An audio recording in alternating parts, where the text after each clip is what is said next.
All right, so this matchup is pretty terrible, and this is one of the more one-sided matchups in the format, to be honest. I think, um, because the Inteleon deck, it makes the Inteleon deck. Honestly, someone mentioned this the other day when we were watching this matchup of Lugia versus Rapid Strike. It makes the Rapid Strike deck look like a theme deck. It's like you do a little bit of damage, and then they just like they're Yeah. punching you. They're sometimes one-hit KOing you with the T-Tar. They heal all the damage you do. You don't do that much damage. It honestly makes it look like a theme deck, to be honest. The Rapid Strike deck. But yeah, the power of the HP combined with the V-Guard energy combined with the healing from Serena, which is sometimes the Lugia player doesn't play the Serena, but we already see the Serena start here. So I'm sure Lorenzo is already like, what the heck, man? So yeah, what do you think is like, do you think there's like, what is the route to even take here? Open deck list. Yeah, open deck list best of one would be crazy. That would be my dream come true. That's the dream format, open deck list best of one. Yeah, that's the dream format for sure. They did it for VGC, so who knows? Anything's well, possible. VGC still the best 2 out of 3, but okay, they sure, can, but they yeah, know exactly how much time a best 2 out of 3 takes, so they can always make it work. Yeah, exactly.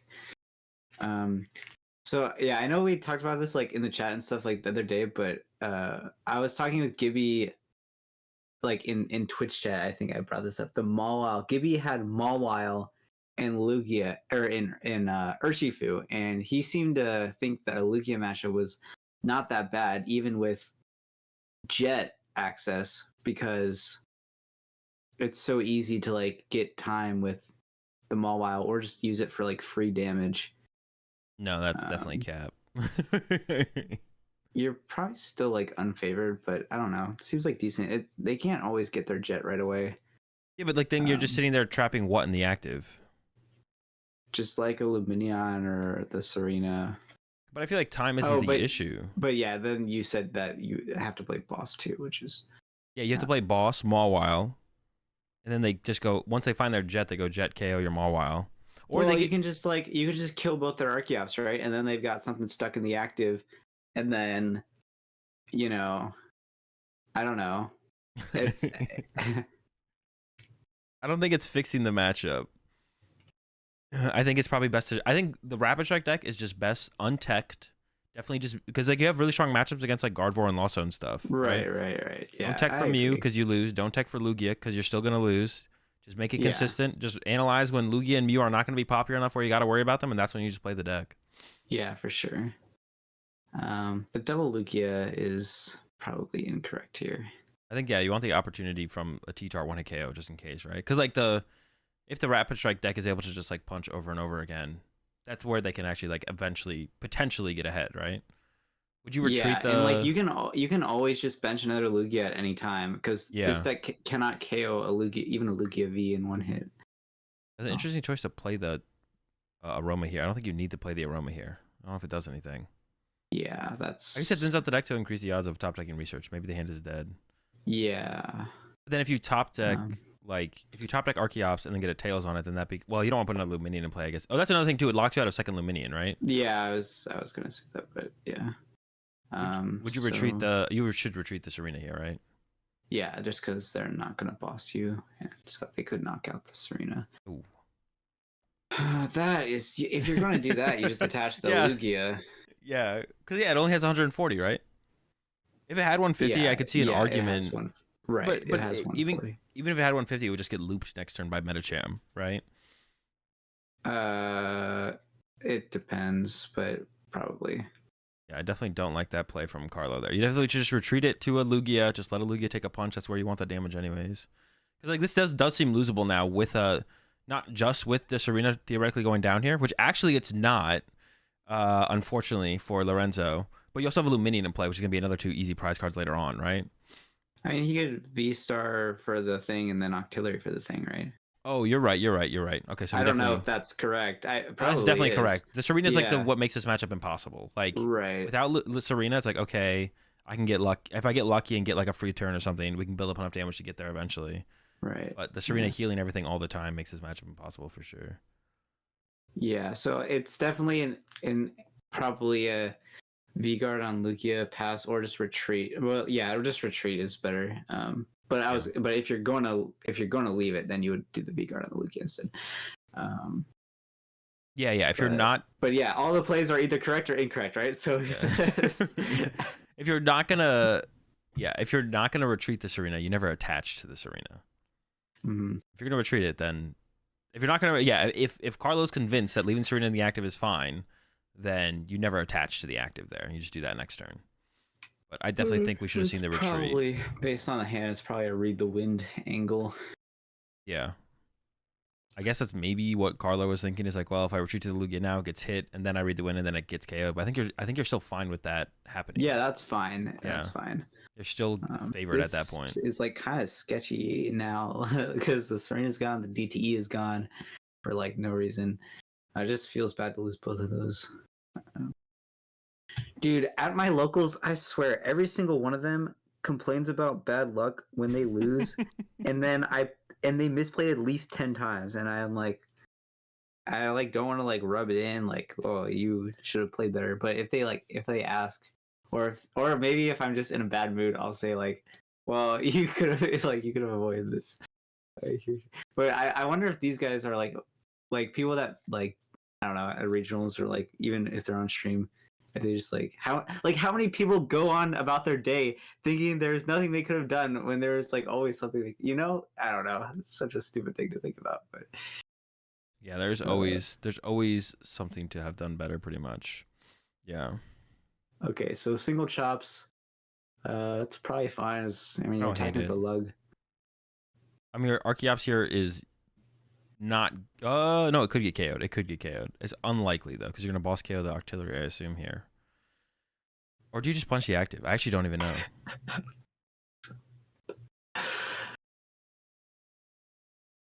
Goes after the active. His board, the Urshifu player's board is not set up super well, so I think KOing the artillery is fine. Yeah. Yeah, they could KO the chops here, but they would need Melanie to Ursh VMAX. They have the Rapid Strike guaranteed. They did have the Melanie. They could have gone for it. Or they play the boss because they teched in the Mawile boss package, and they just go Alakazam boss, knock out the. And then they'd probably win, but no. Yeah, I don't think they're rocking that tech. They could be though. But this does seem super. Yeah, with the Luminian in play, this does seem super winnable for Lorenzo, because you go after Luminian, one of the Lugias, and the Archeops at this point. Yeah, it's definitely winnable. What is my opinion on bluffing PokemonTCG? What does that mean? We were talking about this yesterday. I think technically bluffing doesn't really exist in Pokemon. I was going to say that, but I would be curious of like a scenario. Like, what kind of scenario do you have in mind? An example, I don't know if Kate's still in chat. An example that Kate gave was that if let's say you prize both your water, let's say you're playing a Lost Zone deck with Greninja and you prize both your water energy, or you don't play water energy, if you bench Greninja, you're quote unquote bluffing your opponent that you could attack with Greninja. But it's not a bluff, because no matter what, the correct play on the other side is to bench Greninja until you have more information to assume they can't attack with Greninja.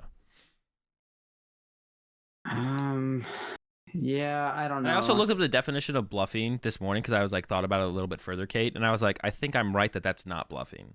Bluffing implies like you made someone do something, but benching Greninjas, that would say in like every action in Pokemon is a bluff. It's like the correct play from your opponent is to boss here, so technically you bluffed them into playing boss this turn.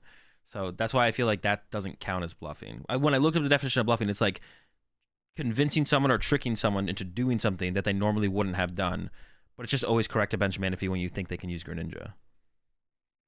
Yeah, I don't know. Maybe like there might be like some other scenarios where you like confidently like bench something. I don't know. It's kind of rare. I feel like I've probably had like one or two of these things come up over the years where it might have been relevant, but I can't remember off the top of my head. Like, but yeah, there might be like some really, really edge cases where like bluffing is like a good idea.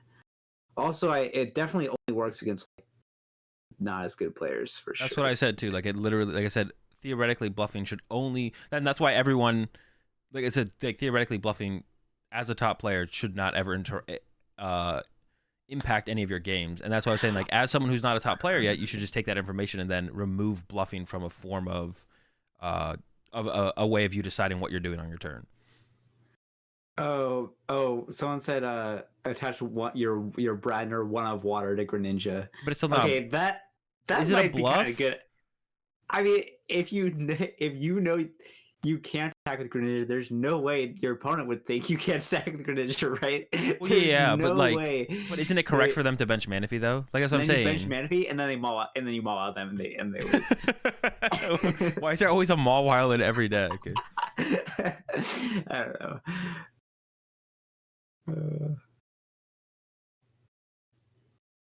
Yeah, And then there's some people are saying stuff about like having like a poker face or bluffing by your facial expression. but that's what I'm saying. You should just remove all that as you should just always make the statistically correct decision. Like your opponent could literally like you know the But what if meme. You know the meme where they start dressing up as a clown? You know the meme where they start dressing up as a clown? Your opponent could literally start doing that in the middle of the game, and that should not impact your play at all.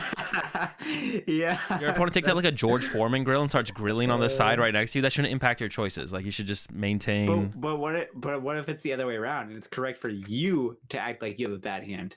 Or do you just do stoic all the time? I'm just stoic all the time. I literally don't even talk to my opponents really. Not that I don't dislike my opponents. I just like staying like in the zone as much as possible. Yeah.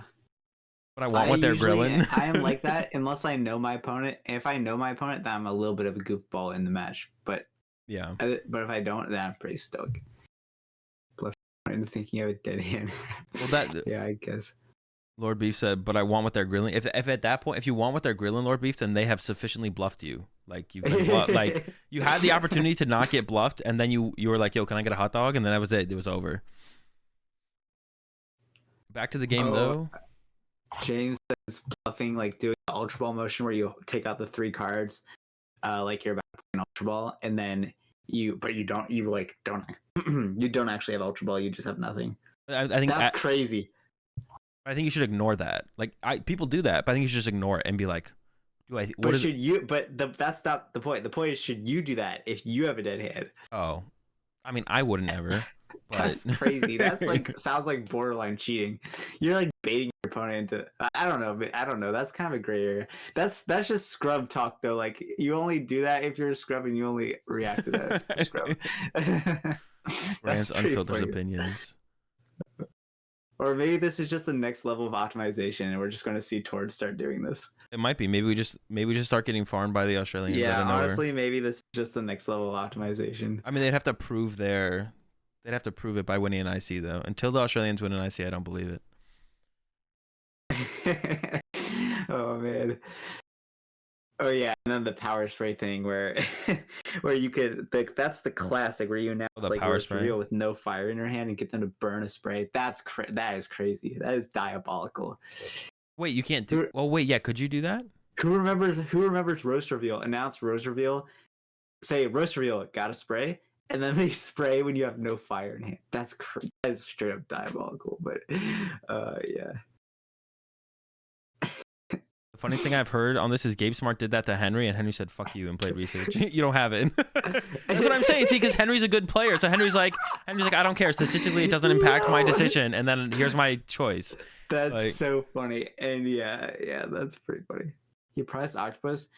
I guess we should have been paying attention to the game a little bit more, but yeah, he did go for the rem rate, so maybe he didn't check if his Octo, but but he heavy balled, so.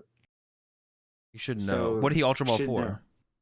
I don't remember, but he was drawing prize cards. He was drawing prize cards that turn, so maybe he thought he'd get the artillery off the prizes. Yeah, true.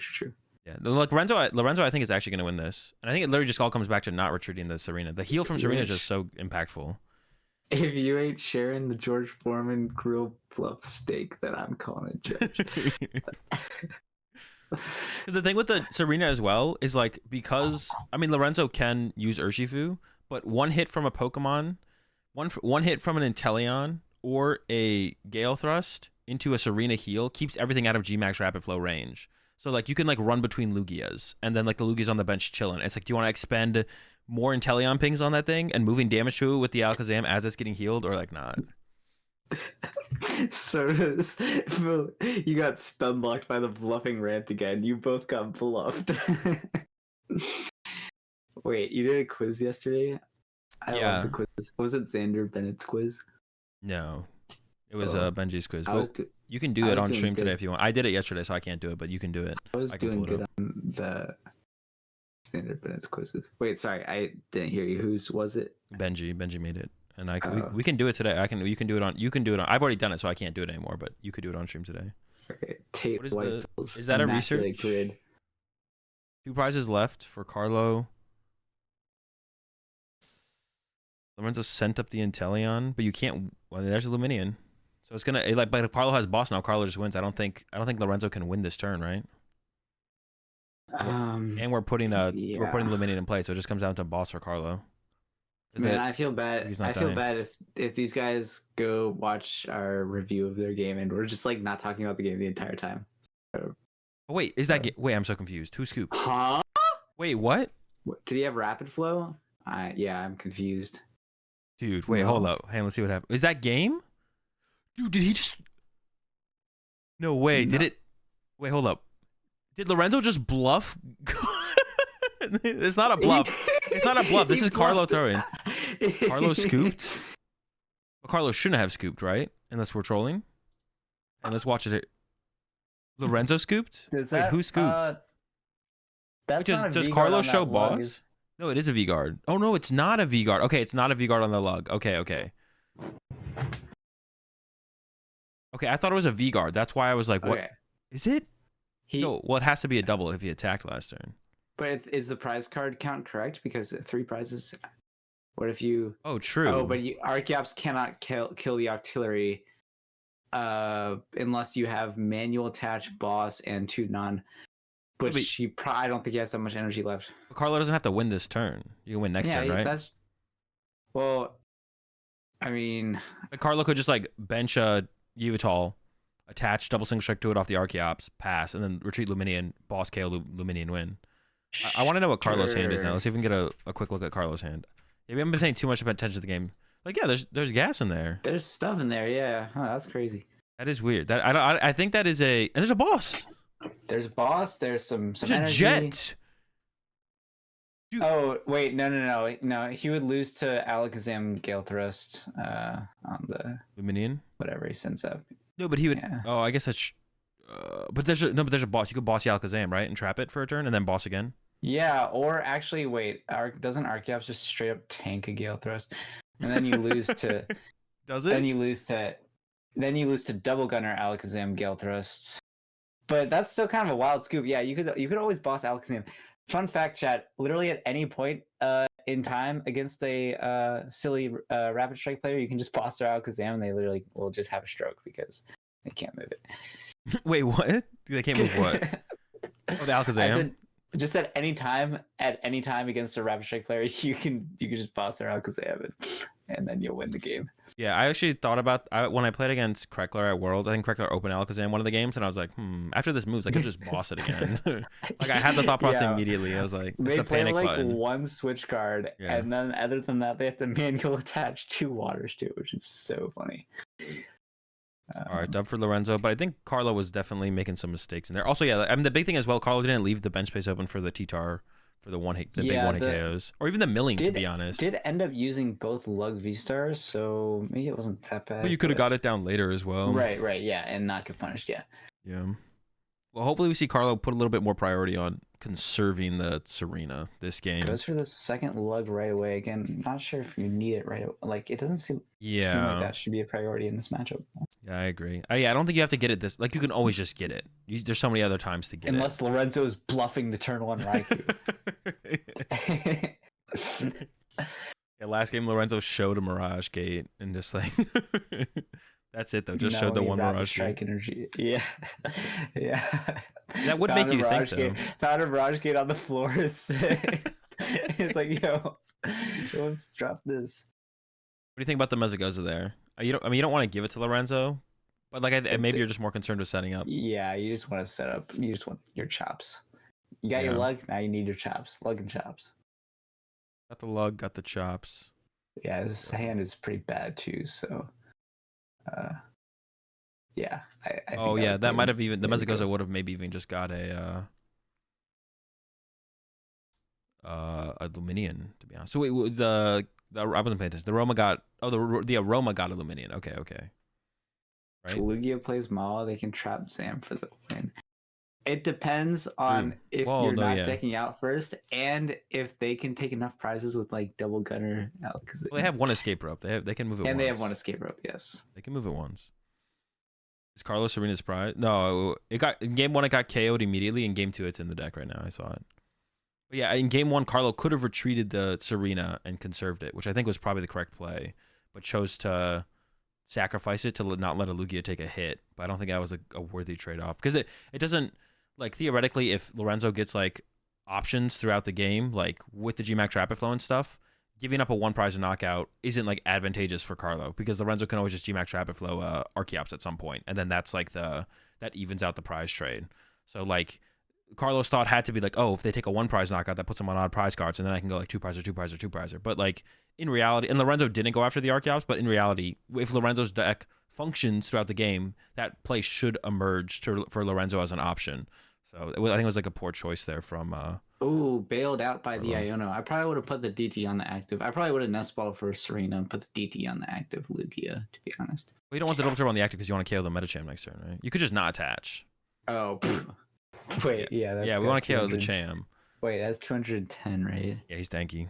Oh yeah, my bad. But I think we definitely should have seen this. I don't. Yeah, the double Lugia, I'm not a huge fan of, because you might want to go the threat of T-Tar is really good in this matchup. So as long as you didn't prize a single strike. I was thinking like, okay, I think about this way too much actually. Like double turbo turn 1, double turbo turn 2, Tempest dive without having Archeops.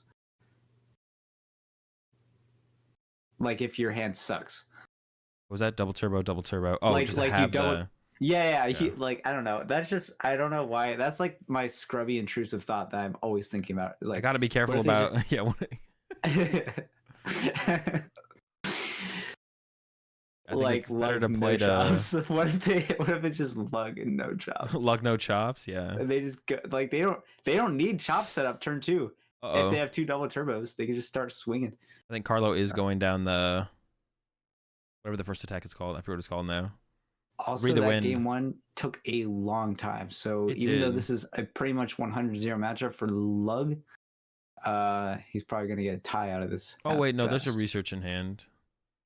I don't know. Lug can win games pretty fast, but like this is definitely but not that fast. Yeah, this is a good example. Probably this is a really good example actually of Carlo should just be playing faster here, like not like and like at the expense of potentially misplaying more, right? But look at that, like look how he like looked through his hand. Yeah, 1 card at a time. Like pick that up, get the V-Star, throw it down, use the like. Look at this. This is insane. Yeah, we're not winning the match at this pace of play. Like it's fine for Carlo to play like this. This is like 100% within the rules, but like. I'm trying to win this match. Like, I'm not letting Lorenzo get away with a tie here. What? Right. Yeah, he's definitely playing way too slow. It needs to be blitzing super fast. Yeah. Also, this isn't a matchup you even need to think about. Like, as long as I'm swinging, I'm gonna win. Also, I probably would have put the DTE like on maybe I probably would have attached the DTE somewhere. And there's like a slight risk. There's like a slight risk to whiffing though the attack if you draw to too many. I feel like the number one way Lugia players lose games they shouldn't lose is by running themselves out of energy. Dude, there's no way. Yeah, this is what I'm saying about like Carlos just taking so long here. This is gonna end in a tie, I think now. He's cooked. He's cooked for sure. Yeah, Carlo will probably win this game, but getting through a third game at this like playing at this pace is just like not. Oh wait, am I not watching on 1.5? No, I am watching on 1.5. No way. Yeah, he's dude. Just, yeah. To be honest, Carlo maybe deserves a warning. To be honest, now that I know, like I'm not gonna lie, he's sabotaging himself too hard. Yeah. Warning. Play. Yeah. Carlo gaslit you into thinking you were not. Dude, I thought he was playing like. I thought he was playing. Actually, to be honest, he might be actually be like playing too slow there. Like actually, the self cook. Yeah. Bro, Carlo put himself on the George Foreman grill. Bro, he's done. Man. Dude, where is your timer? This is a real scandal, man. No one Tord has never scammed anyone out of a win more than Carlos scammed himself out of this win. We were watching Tord on 1 time speed because I was actually timing the actions. That would have been crazy if I was watching Tord on 1.5 the whole time. And then you just have to like multiply your timer. Yeah. Then it would have been real bad. Like right now, I think it's questionable, and I think a warning would have been. I think if Tord had gotten a warning from that last turn, I don't think that would have been uncalled for. It'd be yo. No. No. Okay, that's also trolling from Lorenzo though, right? No. Lorenzo's base. He's trying to win. He's trying to win. Well, let's see the match Lorenzo, record. Round 12, so they have 2 rounds left. Lorenzo with a tie is 24-26. No, Lorenzo with 2 wins still makes top 8. No, I think this is a cooked concede here from Lorenzo. Lorenzo with 2 wins. Makes top 8. Wait, 8-2-2, 9-2-2, 10-2-2. 32 points. That's enough for top 8 here. This is Europe, remember. This is Europe. It's not America. Yeah. Europe. Now, I don't know what the actual cutoff... I don't know actually what the actual cutoff was for top cut. 31 makes anyways at these. Ties a loss. Is 31 guaranteed, though? Or is 31... Is 31 bubble? I thought 31 was bubble. 31 was locked. Oh, a 31 point ended made up being locked, but maybe at the time it wasn't clear if 31 was locked. That's true. Wait, could Lorenzo walk away with like 2 ties though still and make it then though? Like what if we went with a 30 angle? Yeah, then I mean, but that's not the angle you want though, right? You don't want a 30 angle. But a 30 angle would guarantee top 16. No, with how inconsistent Lugia is, I'm okay. I'm okay saying Lorenzo's base for that one. That's based. He's going for the W. I guess for how the points work out, it's probably not. But Serena's prize. Hey, Radiant Serena's prize. I mean, true. And the collapse. I really hope this game finishes now. Well, that's another reason this matchup is terrible. There's Collapse Stadium as well. Like you build up some damage and play, and there's like, all right, collapse away the thing with a lot of damage. There are like 3 cards in the deck that say Urshifu loses. Yeah. Yeah. Heavy ball, blind heavy ball. Blind heavy ball is like my favorite thing. That's a time saver too. Blind heavy ball. Blind heavy ball. That's why you should play too, because like. Oh, he's got the VIP too. He's cooking. Let him cook. A lot of supporters surprised, but that's probably fine. Yeah, it's a pretty good start for Lorenzo. There definitely is a possibility here for Lorenzo to like actually end up getting the dub. I'm not a huge fan of the concede, but I mean, if Lorenzo has it figured out and knows like 31's the cutoff and knows like a tie here potentially doesn't mean anything, then you may as well go for the low percent win, right? And you are going first in game 3, so it's a little bit higher than it's unfavorable, but it's like not as unfavorable. Also, chat in case anyone forgot that EU has 1 fewer round at their yeah, they play 1 less round, so that's why the match point cut off. But also, I was thinking about this earlier. Is like you can. Like we have 35 pointers bubble at our regionals, and EU has 30 points, making it into top 8. 30 points into top 8 at the low price of sacking half the people who try to get into the tournament. At the low. Actually, there was a tweet. I'll ask you about this tweet in between games when we get to the next game. I'll ask for your opinion on this tweet and see what you say. 'Cause I gave my opinion. Wait, were you here when I gave my opinion? No, you weren't here, so I'll ask you after the. Yeah, I can pretty much already tell you just based on the platform. What your opinion will be? What are the different based on the word tweet? Oh, tweet. Oh, based on the platform. Yeah, I'll read it to you in between rounds. Stone Journer grab? Well, the Serena is prize. I guess we're just sending it out at this point. That seems fine. Yeah, he's got all the basics. He's hoping for a heads on that one. Oof. Oh, you hate to see it. The Roma's not helping you out. And then we're gonna have to go with Illuminion. You have every basic in your deck in your hand. Here's some more tails on capturing Roma. Would you even bench? I don't even think you should bench T-Tar here, right? Like I would get rid of this. Well, if the second one's in the deck, I would just not bench this one, just in case. Well, I guess the Illuminion's biting the dust as well. I don't know, it's just like a lower HP target, right? Like if you fall both Lugias. T-Tar. No way. Iono?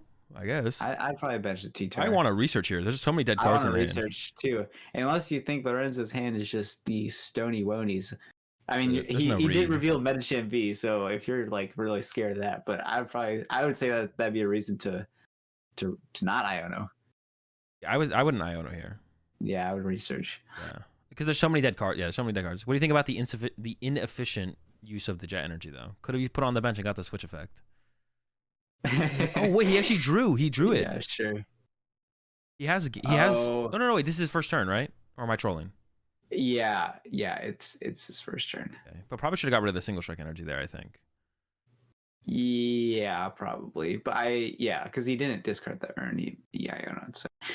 That's one thing I found. I adjusted about my play with Lugia pretty early on. Is like getting rid of single strikes more aggressively with like ultra balls and stuff, because you like almost never are able to use. You get to use like 1 urn for like 2 energy ever. So like, if you have 3 urn in the deck, just be able to use one of them because usually when you draw into an urn, there's just no single strike energy. Right. Yeah. I think to maximize your resource efficiency. Again, the energy in your Lugia, the non-single strike energy in your Lugia deck is like such a important resource. Yeah. Like, it's just like, man, people just don't understand how important of a resource. So yeah, the amount of games you lose because you run out of colorless energy is pretty high. Yeah, and also the options you cut yourself off of and the options you give your opponent. It's just something I'm always thinking about when I'm playing against Lugia. Yeah. Lorenzo attached to the Urshifu there. So that's like a G-Max or a... I don't like that. I don't like that. I like attaching to the... Attached to int instead. Yeah, I think you're just trying to hit for int for 140 here. Also, going with the Octillery instead of... Didn't get a whole lot off of that Iono. I almost feel like Luminion's better here because then you get to like potentially draw into Octillery and save the use of Octillery. Oh wait, we have 4 Seal Stones though. Holy schmoly! I'd be down for a Luminion here. Well, we're Ultra Balled for the Octillery already, so but do you think you should go for the Iono off the 4 Seal Stone? But shouldn't you Octillery for a draw supporter? Actually, only drawing 4 though. Yeah, I don't know. And honestly, I'm really not very good at playing Urshifu. Yeah, I'm not sure what's correct there. I kind of liked the idea of using Luminion. It is the easy 2 prize cards, but I feel like this game's not going long enough for Carlo to probably take advantage of those prize cards, it almost feels like, but that might not be true. Also, the Gale Thrust feels weird compared to just using the Inteleon Punch. But I guess Lorenzo's trying to play more aggressive and go with probably Gale Thrust into G-Max Rapid Flow. If you research away all the Pokemon, then Horn is a big punish. True. Maybe. I guess that's true. But I'd rather... Like, I don't know. I'm not respecting this Urshifu deck enough. I'm just trying to set up. Yeah, I said in matchups where you're favored, you generally just prioritize setting up. And for matchups you think you can win once you're set up, you just try and set up. Yeah. But I guess but you also do want to consider ways you can possibly lose. But not setting up is you weren't going to be bench locked or anything. So give up the boss. Horn on Pump is a turn 1 Yoga Loop. True. Turn 1 Yoga Loop, maybe turn 2. I don't know if they're drawing that. If they draw that, they didn't draw anything else. I don't think so. The only reason I'm not good at playing Urshifu is because Urshifu is bad. Or maybe the reason why I think it's bad is because I'm bad at it. Will you ever figure it out? That would attempt you to have to play the deck more to figure that out. Yeah. Or is your opinion so solidified that there's no changing, there's no going back now?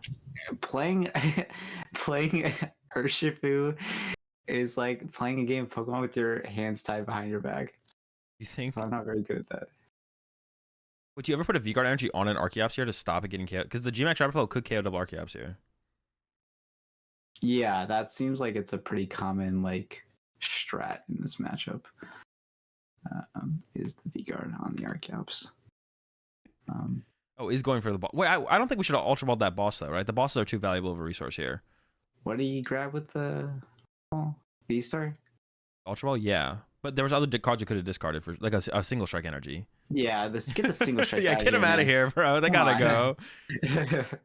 We're not gonna use these urns anyways. Like if you put one, that's what I found like a lot with the more I play with Lugia. It's like I should just be more aggressively Ultra Ball and single strikes because I will draw into some urns eventually before I need like quad single strike or anything like that, and then I actually get to keep my other resources by Ultra Balling away or like even like reading the wind away the single strike energy. Then I get to actually use the urns.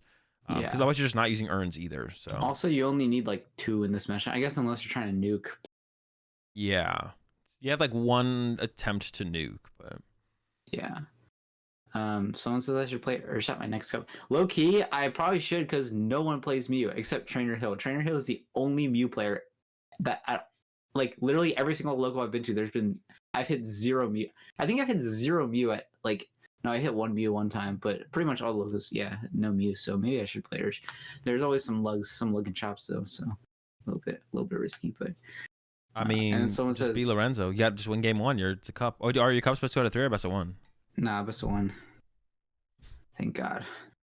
I wouldn't go to them. I'd have like 250 less CP if they were best of 3 because I just wouldn't go to them. Okay, I don't know what happened there. There was a stop. It doesn't look like any kind of... I'm going to go back to where... And someone has asked, what is the highest score to make top 8? Most amount of points that has made a top 8? Or most amount of... Or like tournament with the most... I guess that would just be the tournament with the most amount of players, right? So it would be not like 30, true, because they could ID more than they would need to. Some people like play it out. Like they're at guarantee, but then they play out another round.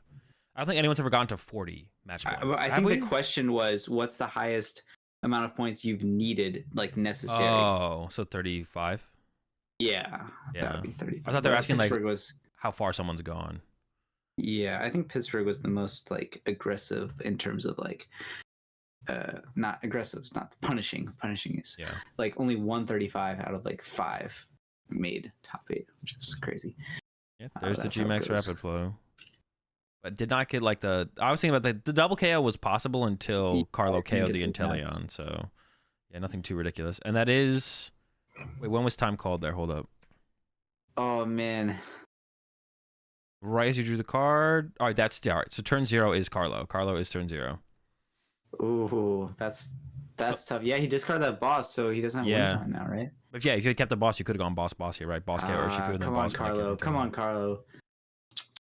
I just think I'm always winning games. I'm always winning games faster, or just winning games in general as Lugia with boss. I feel like the bosses are just too important to ever try and give up. But in this game, it was the only out. There was like one matchup where you don't need them. Lost Bucks, I guess. Yeah, Lost Bucks is like the matchup where you might just want one, maybe. That's like it though. Starting using aggressive I feel like it might be the other way around because I pretty much always I like saying aggressive. It's a nice word. Lorenzo could loop here. Does that ever lead to a win? No, right? Oh, but it could stop Carlo from winning, right? Well, but I guess Carlo's not winning anyway. Yeah. But it'd be cool. Lorenzo could at least do the cool play on stream. Yeah, loop is like the best thing about loop scamming and +3 is the best thing about Urshifu for sure. It's a very cool interaction, but it also really sucks to be on the the receiving end. Like you just get scammed super hard when you get looped in +3. It's like, oh, that sucks. Definitely a scam. Here comes an Ultra Ball, but it's not going to matter. Yeah, so this game should end in a tie. I don't see any way for either player to win, but we'll let them play it out and see if they come with something. But yeah, I mean, I think like overall, nothing penalty worthy on Carlo's side, but Carlo definitely did not maximize their odds of winning this game, of winning this match. But Lorenzo did actually. This is like usually a matchup where like Lorenzo would be like, if this ends in a tie, I'm comfortable with that. But based on like how many points you actually need to make top cut, it makes sense for Lorenzo to take the risk, risk of losing going into game 3 to like give more time for game 3. But Carlo could have played so much faster in like the last 2 games. Like aside from Lorenzo's deck choice and gameplay, I'm a big Lorenzo stan for sure. Honestly, it looks like Carlo's playing at this is 1.5 times speed, but it looks like Carlo's playing at normal pace of play. Yeah, I keep like checking myself on that. I went and checked again to make sure it was 1.5. Yeah, this will be known in the history books as the Barcelona incident. Yeah. Also, Chad, the biggest Azulism that I picked up is "to be honest." I say "to be honest" a lot now. True. Not quite as much as Azul, but still a lot. Oh yeah, what James said is right. You do have to be because if Lorenzo uses Metacham here, Carlos still gets another turn, so it actually doesn't matter. It's still cool. No, you can loop on like that's always you can loop on turn 2 and then take turn 3. Yeah. So. Oh, true.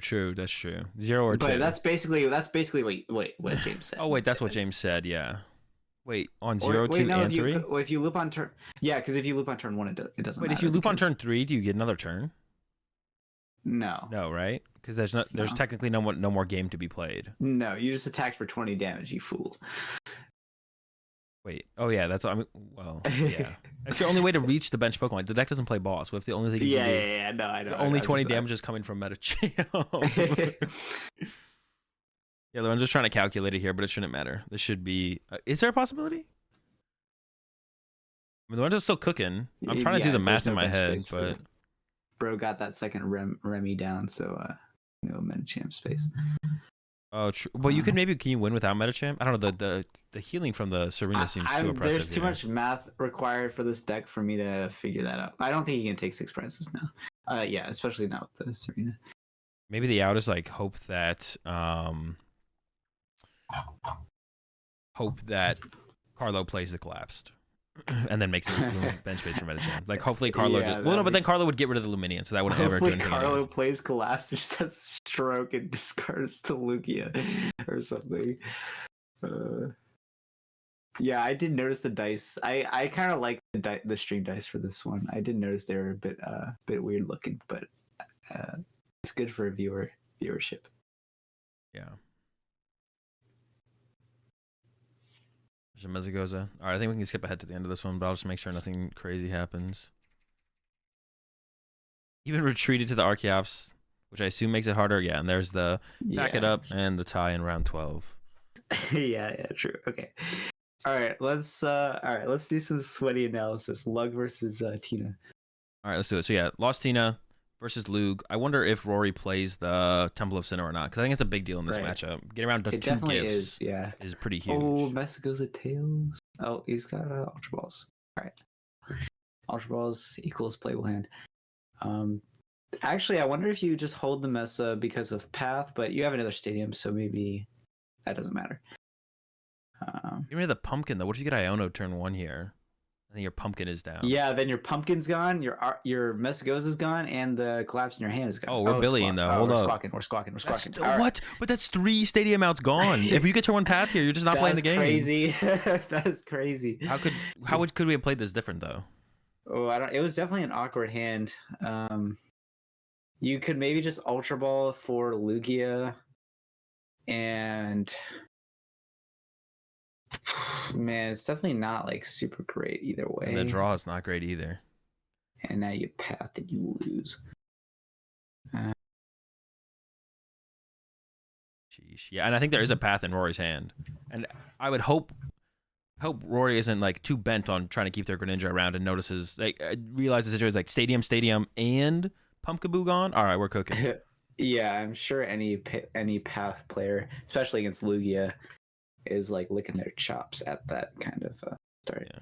Actually, I want to take a little. Is there water? There's 1. There's 2. So I mean, Greninja's not really a big attacker in this matchup, but. And that's just a piece of matchup knowledge you need to know, especially as a Lug player. Yeah, it's literally just if you go. If your opponent has a Tina V and they're active, they play Path in their deck. Yeah, you should assume it's there. Which makes me wonder if Sebastian could have done some different stuff here. Once you've used your Summoning Star, like, we're chilling. Doesn't matter. But yeah, well, that's gonna be tough. How important is this turn 1 cram? Is this even like you're punching a Yveltal for 110? Should we have gone like the Greninja? Is the Greninja prize? I didn't take a look at the prize cards. Yeah, I don't know. So maybe just Ninja would be better. Or third Comfy, right? Yeah. Unless we're Abyss. Maybe even Abyss Seeking is better, to be honest, and we just get a third Tina. Yeah, Abyss Seeking seems fine. Yeah, I kind of like that, to be honest. I like Abyss Seeking into third Tina. It doesn't seem like it's possible in the current hand, but. Gotta get rid of both Sableye already. Oh, never mind. Over what, a gate? Yeah. I don't think Sableye is too important in this matchup, so I'd probably just get rid of the Sableye. Well, it's more important when you're putting this damage on the Yveltal, right? Ooh, didn't have the path.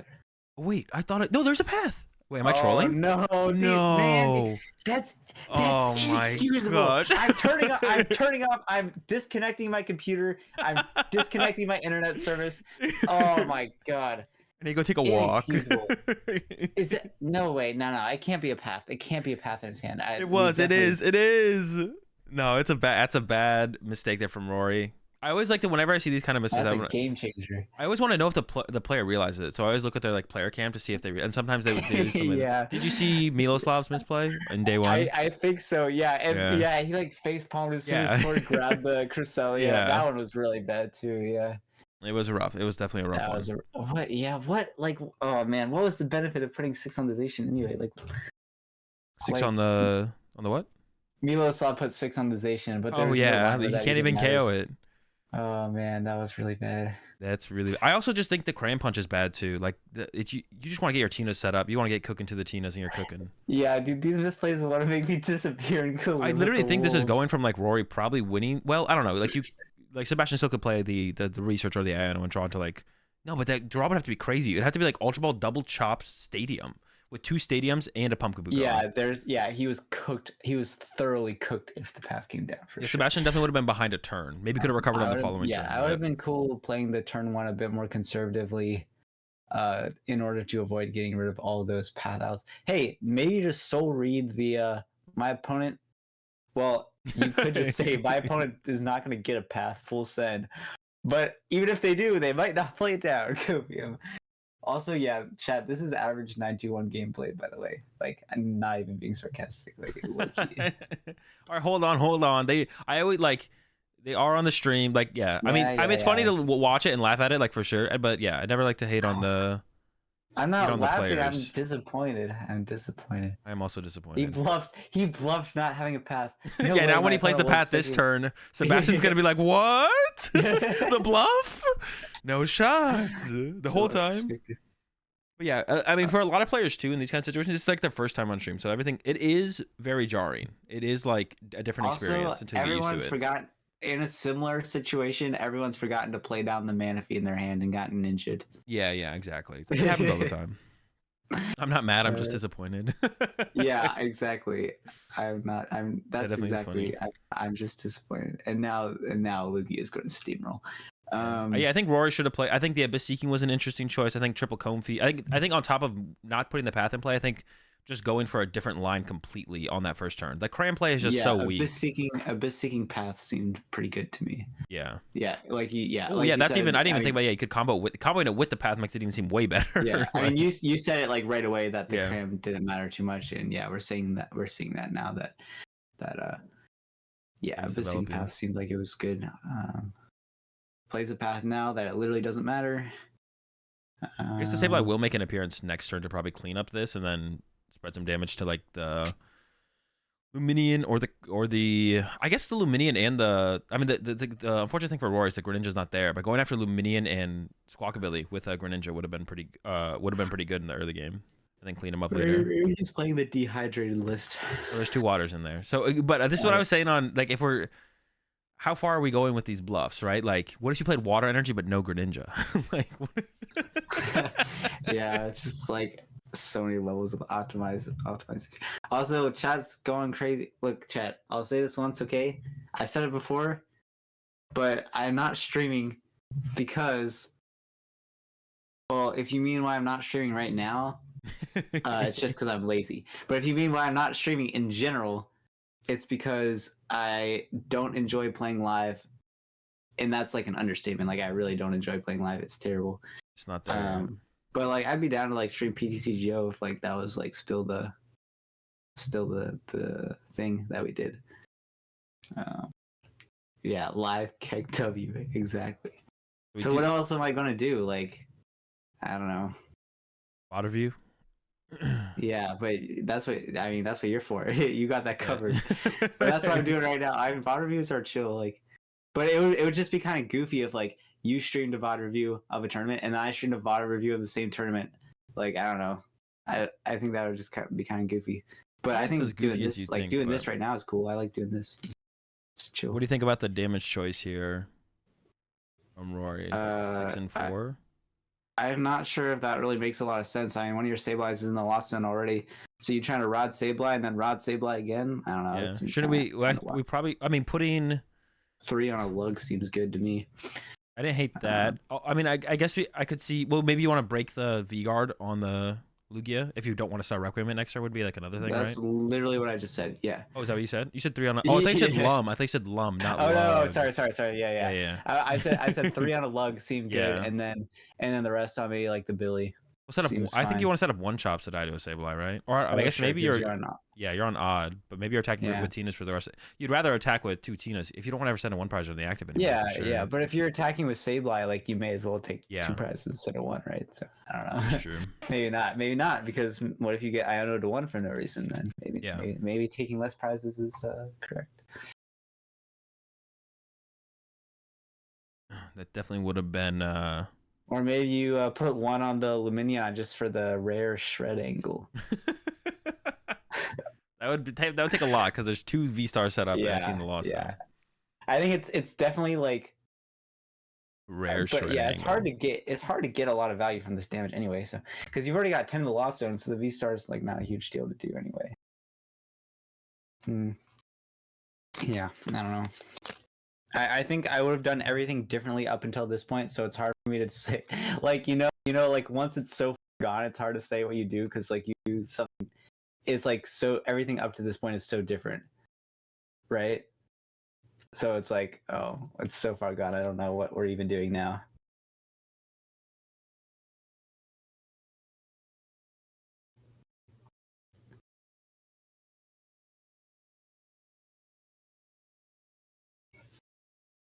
Yeah, it is looking rough. I was sidetracked. I am good. Yeah, I just said like it's hard to say what to do now because everything I would have done up until this point is different. So it's like so yeah. far gone. It's like, oh, I don't know. I don't know anymore. I don't know what we're doing anymore. We do have the But yeah, we're Roxanne probably, we have Roxanne Star Requiem here though for Rory. Do you do that now or do you trying to wait? The supporter hasn't been played, right? I don't know. You just die now. Oh yeah, I guess he T-Tar just doesn't have comes the through, right? So yeah, the yeah, you boss. do Yeah, want to wait. he does have the boss. I would just Ooh, boss. okay, yeah, Yeah, you're right, that you're right. seems good to me. Oh, would you wreck that? I wasn't sure if he had the boss. I don't think I'd wreck that, right? Shouldn't you 280 it and then save the wreck for the Roxanne? Or does it not matter that much at Yeah, this you point? should. Yeah, you should save the Requiem because this Lugia's got a V guard, right? So, unless the T-Tar did the T-Tar have a gift and he just didn't want to give him cards? I don't know. The T-Tar did have Maybe. a gift, but I don't think there was that many cards in the hand, and you weren't disrupting them either, so. Maybe you're scared of a gift into a second T-Tar into the body. Well, here is the second T-Tar, Oh, so God. it's happening. Oh man, That's another So reason to have all his used Impact as well, right? Now you only need 2 energy so for you the don't follow-up. like really lose. You don't really lose the energy. Yeah. Does Rory play Choice Belt? If you yeah, Probably no Choice Belt. Not that many But people play maybe- the Choice Belt, so. but maybe you were just hoping that he didn't have the T-Tar, and then you go like Lost Impact, save life for 3. That seemed like okay as well, right? Like if you just hope he doesn't have the T-Tar, punch the Lugia for 250, then save life the lug and chops. That seems like a decent line to me. I actually don't hate that line. It seems like there is But a if you're going whiff to do that, you should have put the other energy on the other Tina, probably. of the energy on the other yeah, definitely, right? Oh, yeah, we definitely should have seen that. Yeah, because there's just a possibility there's a second T-Tar coming out, right? Like, it's like, that's very real, and it is what happened is here. And the T-Tar's coming up to KO this, But I think that was a pretty, I think that was a reasonable line. from Rory. And then it's like, oh, well, we got the T-Tar. I'm okay. It's okay. I don't know. I just feel like the T-Tar is almost always happening here. Mode and earn enough. There was no disruption. Well, I mean, if you just searched for a T-Tar last turn and didn't have a big hand, then maybe. Well, no, he had a decent sized hand though. Like okay. the possibility of I think the Why did he research before using chops? Because he had to find the T-Tar, people right? research Or no? before chops all the time. It's terrible. Oh yeah, he didn't have to, right? Because he had the T-Tar. He found the T-Tar before the research, right? Yeah. Yeah, that was Wait, I definitely a had bad one play. guy at a regional who, oh my god, he like, oh, I don't remember what it was. It was like some like, actually, this happens a lot with lug players. They like do research or art gaps in like the exact wrong order and then get like absolutely bodied by it, like super hard by like drawing the energy they needed to turbo, or by like turboing first and then not drawing the energy they needed to attach. Whichever one they need at the time, they do it the other way and get punished. It's so funny. Rory was super undecided. I think Rory should have got the third energy back there. I think Rory only got I think Rory went 2 grass psychics. So there's 2 psychic, 2 grass in the deck, so it has to not draw into 2 grass or Both. 2 psychic, and then also And draw a a gate. Mirage Gate. Yeah, With a gate in the zone and a gate in the discard. and then also Yeah, has to have I a mean- follow up gate as well. Yeah, it's like a tough matchup. I mean, but I think there's more. I think Rory was just like too aggressive. Like, yeah, Rory was just way too. Well, the path whiff, of course, right, and then it was just too aggressive. Like the cram play should have been in a Beseeching or even like a early third game Comfy. was terrible, but I still don't hate the boss T-Tar, V-Star, pray to God. But it should have been at 280. I think if you do the 280 increases your odds of pulling off the attack by a lot more on the next turn, or a decent amount, I guess. I don't know. All right, check the prize card real No, it fast. decreases your odds because you lose your energy. Whereas if you, Well, if your opponent doesn't take a knockout next turn, I think you should be able to piece something together, right? yeah, but you just win it either way. So you just hope they don't T-Tar by using the V-Star. I don't know, whatever. I All right, next could game. see it. All right. Nothing too important. Well, there's double psychic prize, which could be annoying, but I think that's like the only thing Yeah, that's really relevant here. but a lot of them play like 5 psychic, I think. I think mostly are playing 4. Yeah, they should be playing 4. Starting Radiant Serena. Not great, right? Because you don't really want it doesn't matter in this matchup probably too much. I guess there could be some weird Stabilizer or Greninja damage that you want to clean up, but It's okay, but it's kind of annoying to have to retreat it. yeah. And the hand from Sebastian, it's fine. It's not like a big. It's not like It'd be terrible. funny if Sebastian was just like, "Nah, I'm not retreating this. Kill it," and then Aurora just goes Abyss Seeking, and then Sebastian's like, "All right, do it again. You won't." And and then they just sit there staring at each other. Oh Alright, man, go on to the Rory has cram all again. the. Yeah, I don't know if Yeah, because it's just like the first attack is going to be into a it Serena, doesn't right? see. Yeah, I don't think I like the cram too much. I think the possibility of just like maybe even a shred KO on a Serena next turn. I can maybe you would want to evolve it, I guess. The early game feels so weird for Lost Tina because it's like you don't want to attack with the Tina itself. Yeah, you don't know what you're doing. It's like you're just kind of Yeah. dirtling. And Cram doesn't feel like it does enough, and then you're just like, yeah. So cram into a lug would be decent next turn. Cramming a lug would be good, yeah. Cram into lug would be good. That would be good, but yeah. Also, just out of curiosity, if you were Tina and you had a path there, would you play it? Probably not. Yeah, because there's no guarantee they're reliant on Luminian. Right. There's no guarantee of reliance on Luminian, and then also they just play a decent amount of stadiums. Yeah. You'd want it on the Chop's turn. But yeah, but also like they do use Lum a good amount. But yeah, it's just hard to I don't know. I think it's probably fine to save it. Just to have it on the But I guess if you don't play hand disruption or if you're not going to. I don't know. Yeah, it feels like this is like gonna be like with the cram you want here. to keep your ninja here too, I think. See, like if you want to keep the ninja. ninja. Wait, did Rory use Greninja on the first turn? I don't think Rory did. I think should have though, probably. Escape rope here is pretty good now though for Rory. Yeah. Yeah, I don't know. The cram take was a little weird. Well, it feels a little incorrect, but because also with this hand, you could like if you had Comfy there, you could maybe just do the thing. Yeah. Instead of having a cram. I mean, also to be honest, like just like triple Comfy or just honestly triple Tina on the bench. Yeah, triple Comfy or triple Tina does not seem that bad in play here.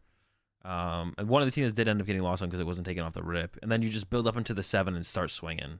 And then it feels a little bit more comfortable to maybe use one Tina to go with Shred initially, because you're not like lost zoning all the energy. Yeah, I'm not a big fan of the cram. Just feels like it's not doing anything. Hopefully Sebastian finds a V-Star here. Come on. Dude. Man, Tina players, my opponents never whiff V-Star there. Unlucky. The cram hit's like working out now though. All right, yeah. All right, you got your cram value. All right, sure. The escape rope knockout is probably the play to look for here from Rory though. Right? Can we just ignore Serena here and just go for? I mean, boss KO on Lugia V is probably the play, but that sounds like a tall order. Yeah. Probably just gonna punch again. Oh, that's another thing I say a lot more from Azulism. Punch. That's what you're doing. You're just punching with different Pokemon. You can miss the turn too. I know, right? They never miss the turn too. Actually, to be fair, my first 2 opponents in pits break kind of hard with Lug. So. Oh, and actually now now the second path is out, so there's got to be another thing for Sebastian to find. The T-Tar, which locks you out of pump double chops. Ooh, okay, yeah. I didn't think about that initially. I was thinking it's like now they can boss. Yeah, you don't care if they boss the T-Tar probably, but also you kind of don't want that though. You don't want them to boss the T-Tar either though. Nah. You give Rory like the aggressive boss option now to KO T-Tar. It's a pump single chops angle. LFG. Oh, it is. I actually want the tails to happen here because that's like. Oh man, he drew absolute dog off that. Oh, he can just arrow dive. And that actually kills. Did we not grab anything off the aroma? I'm so confused. Bro just didn't get flip tails. It was like, yep, that's a fail. Well, I'm so confused. It's not Mezagoza. It's like it's not pump. Oh wait, actually, since the Ionode, he has to shuffle. Yeah, I know. That's what I'm coming at. Well, he has to. He has to shuffle anyway, but the shuffle matters more. The shuffle matters more. I guess I think he wanted the. What did he even want here though? What did he want? Off aroma. Yeah, because if you get pumpkin, you don't have the V-Star. Nothing saves you. Yeah, I know. Maybe you could get pumpkin and like read the wind and not commit your DTE. I don't know. You just shouldn't even play the aroma at that point, right? But I feel like holding the aroma is better, almost, because you want. Yeah, that's just funny to be honest. well, no. Playing the aroma thins out a Pokemon, so you have a higher chance of top decking a supporter. Wait, no, never, no. Yeah, because the Iono, right? Because the Iono. No. Redact. It gets you one more card off gift energy by failing. True. Okay, that's fair. And so now you're air diving away the stadium. You got gifties, and then. All right, it's not the worst. It's playable, but it's not great. But yeah, he still has to shuffle the deck. Yeah. So I think playing the Aroma is fine. If you get an evolution, you just evolve the bench Lugia, right? And then you knock out and bump the stadium.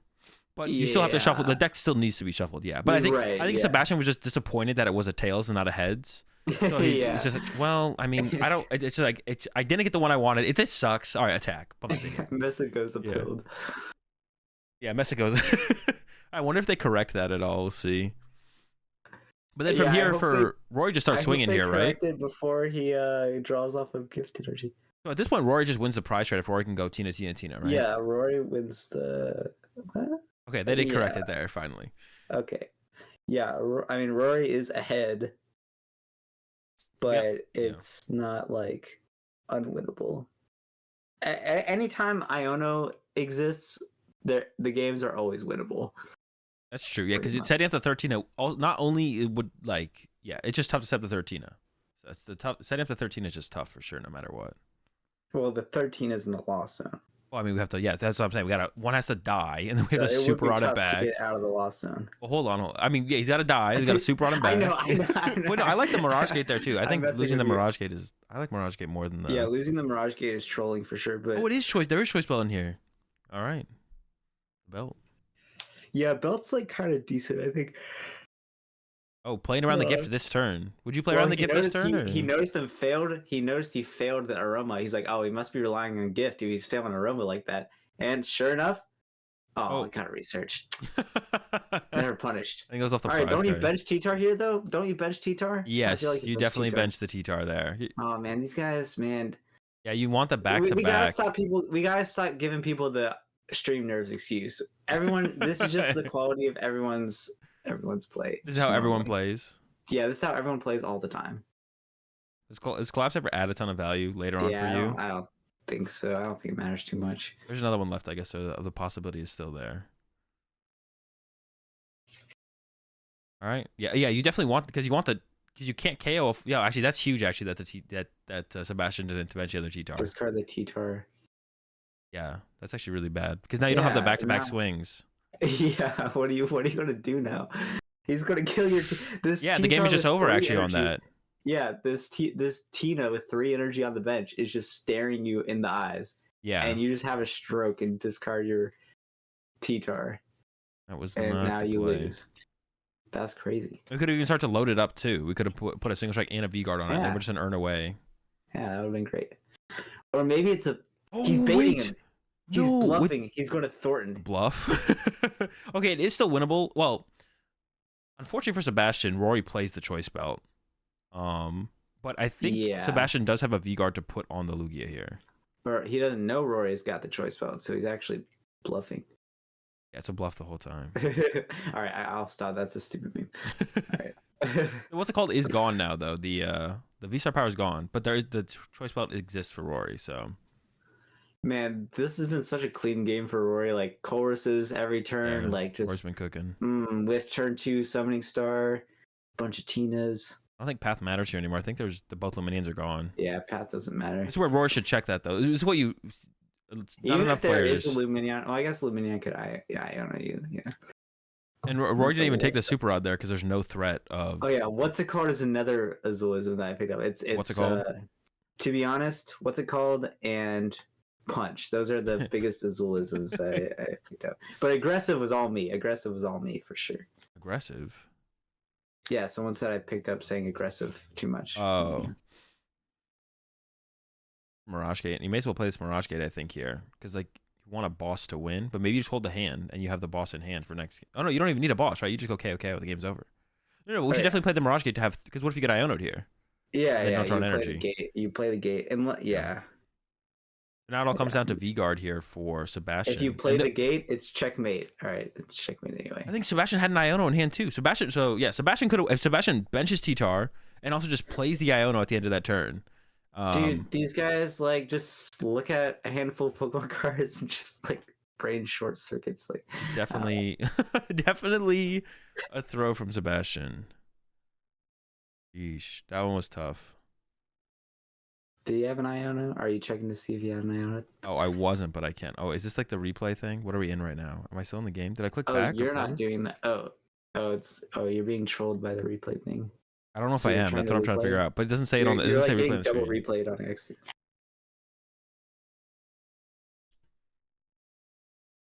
I might be. Resource management tip number 2: use your discard pile. Bro, that's some Sakuba stress. Oh my gosh. That's crazy. Use your discard pile. Wait, what game was it? I'm so confused. Did they play it out? Dude, what happened? What are you doing? So you're like, Wait, you're this says game. spazzing out here, bro. You skipped ahead to game 3, I guess. Oh wait, there was a game 3? Yeah, bro. Dude, I'm trolling. I thought that was. I thought that was a 2-0. Wait. I literally thought that was a 2-0. I was trying to like find the next round. That wasn't a 2-0 though. There's still a game 3 to be played. Yeah. Okay, and that's a rough. Are you okay, bro? 2 Tina's prize is not Two good. teams are bad. 2 stadiums Wait, there. Sebastian won game 1?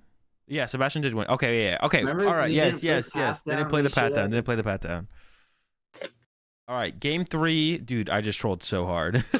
Spoiler, I wasn't even paying attention, so I still don't know who wins.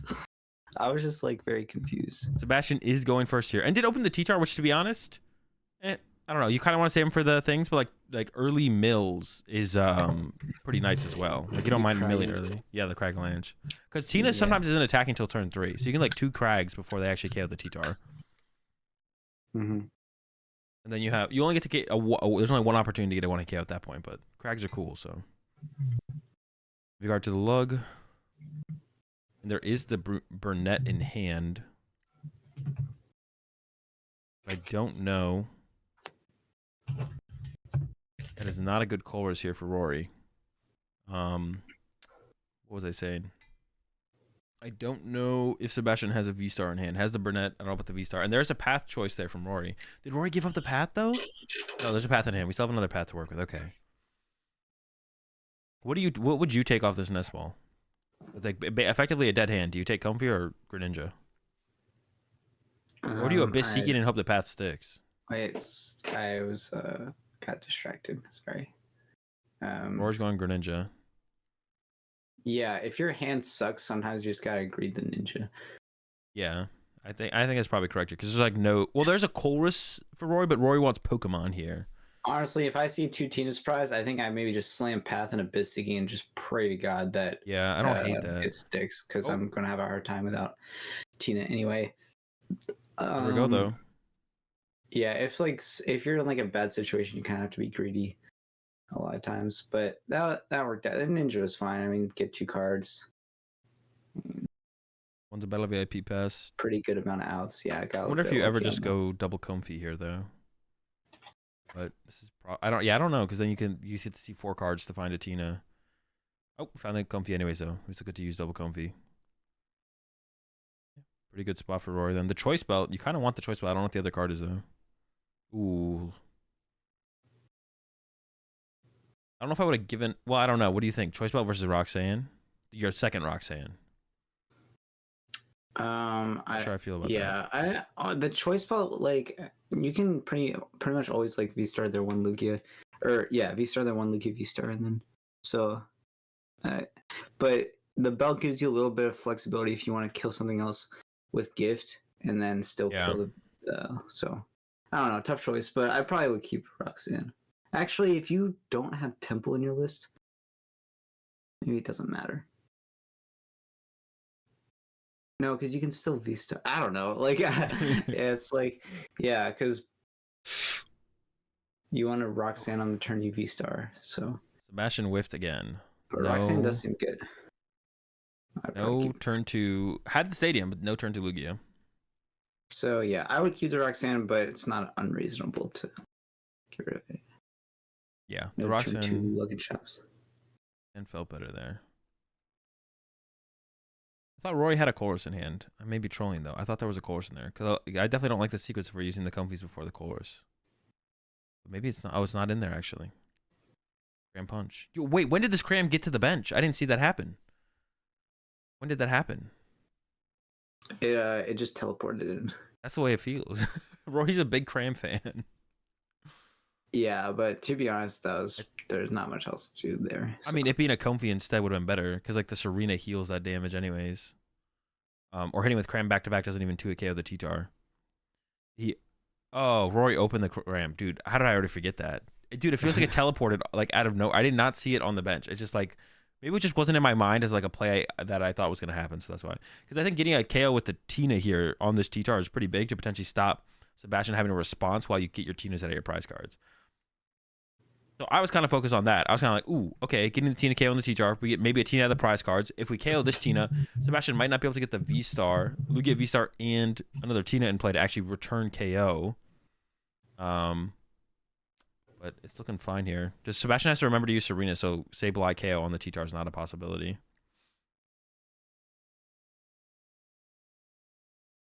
Also not a huge fan of that double turbo on the Lugia. I think you want to keep the 220 option around for like chasing a Tina V. Yeah, unless you soul read the 2 Tina V's being pressed. Now you can definitely sometimes tell what the cracks Iono and Chorus. It's actually the last disruption supporter. Well, I'm assuming 2 Rocks and an Iono gone. Yeah, I would be upset with that Crag. Now the stream nerds are definitely literally Rory is literally shaking right now. I mean, I guess it could be something else that's not being like nervous on the stream, but I would assume that's shaking on my challenge because I was cold. I guess Rory could just be cold. Freezing in there. That's fair, I guess. That's fair. Sometimes it's really hot on the stage though, to be honest. I don't know. For anyone who was you also get really like hot and sweaty. Yeah, I do. Yeah, I prefer the cold whenever it's Bro, possible. I'd be shaking if my opponent cragged my 2 supporters. I'd be like, you're supposed to crag energy VIP pass. Let's look. I think Rory should actually. Is it even possible? Oh, I guess Rory needs to hit a chorus. I mean, Rory wants it. The T-Tar is perfectly fine because there's no response. Oh wait, you can't. Never mind. The Serena happens. You can't do it with Sableye anyways. Yeah.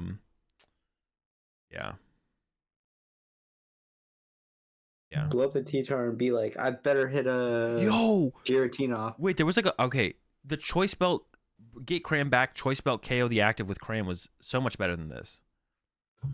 Oh shoot, he could have done that? No, it wasn't a possibility. But I just like realized the play existed. That would have been crazy. Yeah, that was like huge. Because now Sebastian can just like bench lock you out of T-Tar. Like KO this one with it, or bench lock you out of Tina. KO this Tina with T-Tar, and then boss KO as they come down. So yeah, two Tinas being prized is not good. Yeah, the list at Japan at Worlds. No, don't discard the boss. Yeah, don't discard the boss. Dude, Lugia players gotta stop discarding boss, bro. That's literally like your best card. Once you're set up, you can't do anything besides boss. It's literally. You have two plays you can make: Iono or boss. That's it. Yeah. Maybe the other cards were that good. 2 gifts. I don't think the gifts are that good. Also, no chops. No, should have used one of those chops before actually playing this Iono, right? Always chops. Could get punished and drawn to all the single strike energy. Oh no, maybe they're in the discard pile. Maybe it is fine. Actually, maybe it was fine. Didn't he have some energy? Yeah. All right, my bad. Sebastian's sequencing properly here. Yeah, the rest of his energy were in hand already, so yeah. Those back. One more comes out. Yeah, with the other cards being just gift energies. Single strike. Is maybe fine to get rid of the boss. No, there's 3 singles there. No, 2's fine. But you want to save the colorless energy here? Right? There's no reason to V-guard. True, right? Because from here on out, the singles... Well, do you ever attack with Evital, I guess? Sure. If you think you're going to attack with Evital, then, like, maybe, sure. That's the only thing I can think of. Like, I'm milled. Ooh, hit 2 energy and Iono there. That's pretty bad. Yo, all the most important cards keep getting milled on both sides. T-Tar is milling all the good cards from both players. Yeah, literally. T-Tar is the game for both players. Yeah. All Rory has to do is play just enough to make T-Tar attack, and that's it. And then yeah, make it use single strike crush. Yeah. Was there? I didn't even pay attention. Was there a Tina gotten out of the prize cards? If not, we needed a super rod here. There's an S-ball. I think they were like in the top like 2. Yeah, Yikes. that's really sad. There's nothing you can do. Yeah. There's nothing you can do there. The game's just over, right? Because if you even That's so tough. you attack with Sableye this turn, Sebastian Mills 2. Oh, Wait, time was it's called. turns. Oh, never mind. It's a blessing in disguise because if he benched it, wow. he would have been baited into benching the Tina, and then he would have lost. I wasn't even paying attention to the time. Wait, that's actually crazy. So That's crazy. So what are the scores here? Oh my god. 28-28. A win gets you to 31. Absolutely tragic. So a tie doesn't do anything once again. I wonder if they had like a gentleman's here or not. Tragic for the Lugia player. Yeah. Once again, though, like I mean, you definitely could have said Sebastian could have played faster in some of these games, right? Like you can always play faster. Yeah, you can always play faster. So like once again, like this isn't like, it sucks for Sebastian because Sebastian had game, but definitely more to have a min-max there, Sebastian for sure. All right, let's get into it then. This is the winning in round. Lost Box Mirror. Miloslav's definitely not playing Kyogre. Eugenio could be playing Kyogre. Kyogre doesn't really matter too much in the matchup. Yeah, not really. It matters when you start with it and then you board lock yourself. Like me. That'd be Baby bad. rage. But no board lock, no forced board locks with these starts. Oh my gosh, Miloslav's hand, double battle VIP pass. Oh, Let's take a look here though from Eugenio. There's a Drapion, so I'm assuming. Oh, every Halucha. Every time I open VIP chorus, I'm like, sweet, I've won the game. Eugenio has the text, but the hand is not that good to be honest. It's got Palpad, Roxanne, and Halucha. See, don't even get me started on Halucha. Oh my gosh, he's good. I'm calling it right now. I didn't even see the results of this tournament. He's playing Halucha, but he's still going to lose, even though it's supposedly a good tech from you. It's Halucha like okay, is a terrible card. I honestly think like, Echoing Horn is a better tech for Mirror than Halucha. Oh yeah, for sure. Echoing Horn is definitely better. Also, yeah, because Echoing Horn like limits their like Echoing Horn is great. I think I like Halucha is just such a terrible card, and so is Roxanne. So yeah, bro starts Halucha and Roxanne instead of like Roxanne is good because I don't know, Roxanne can take away their Sableye chain for sure. It can definitely take it away. It can. If you play, I think the way if they lock themselves to one Sableye, you just don't take a KO that turn, and then you go Roxanne KO their only Sableye in play. But I think the mistake a lot of people make is they like take a double knockout and then allow them to go Sableye, and then the Roxanne is just irrelevant on the next turn because they have 2 Sableye set up. But yeah. There's one thing I was gonna say. I think Halucha can be good in Lost Box. I think as like a mirror tech is like kind of overrated though. But like if you can come up with other matches as a reason to play the Halucha, then that's pretty good. But yeah, the start here from Eugenio is not good. Greninja drawn to nothing. We're about to see double VIP pass from Miloslav. Palpad is a terrible card, someone says. No, that is not true. Palpad is a fantastic card. But if your Lost Box list isn't good, then you do have to play Palpad. That's true. Grant has gone back and forth on this though. Grant's Guardy list pre-NAIC had no Palpad, but Grant's Guardy list oh my gosh, pre-Paldea Evolved had 2 Palpad. So I don't know. I'm just like, okay, we played a the duality of Grant Manley. The duality of Grant Manley. Yeah. 2 Palpad to 0.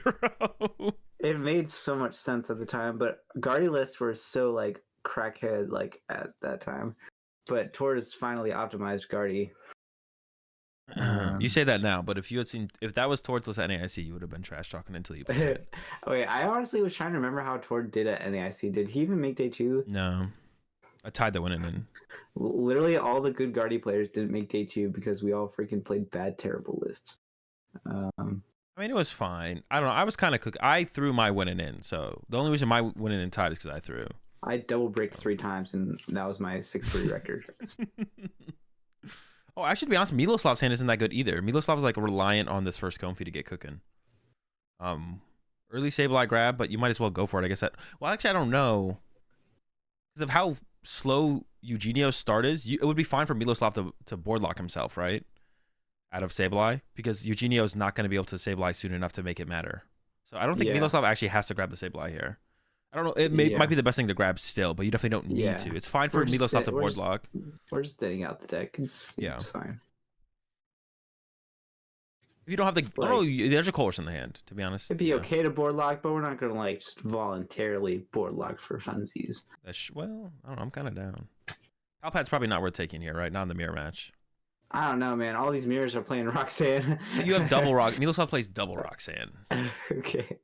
Yeah, probably not then. Even if the Rod would be okay. Rods are Miloslav. I think also plays a Clara, so like losing the Rod. No, I don't know if Miloslav does play the Clara. That's a lot of supporters if you play double Roxanne and Clara. In the Palpad apparently.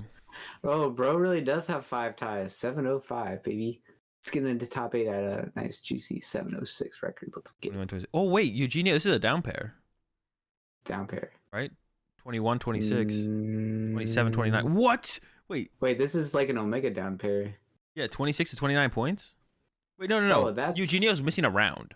Yeah. I was gonna say, I was a little slow. It's got to be 807 for sure. Yeah, it's a winning on both sides. You mean 805?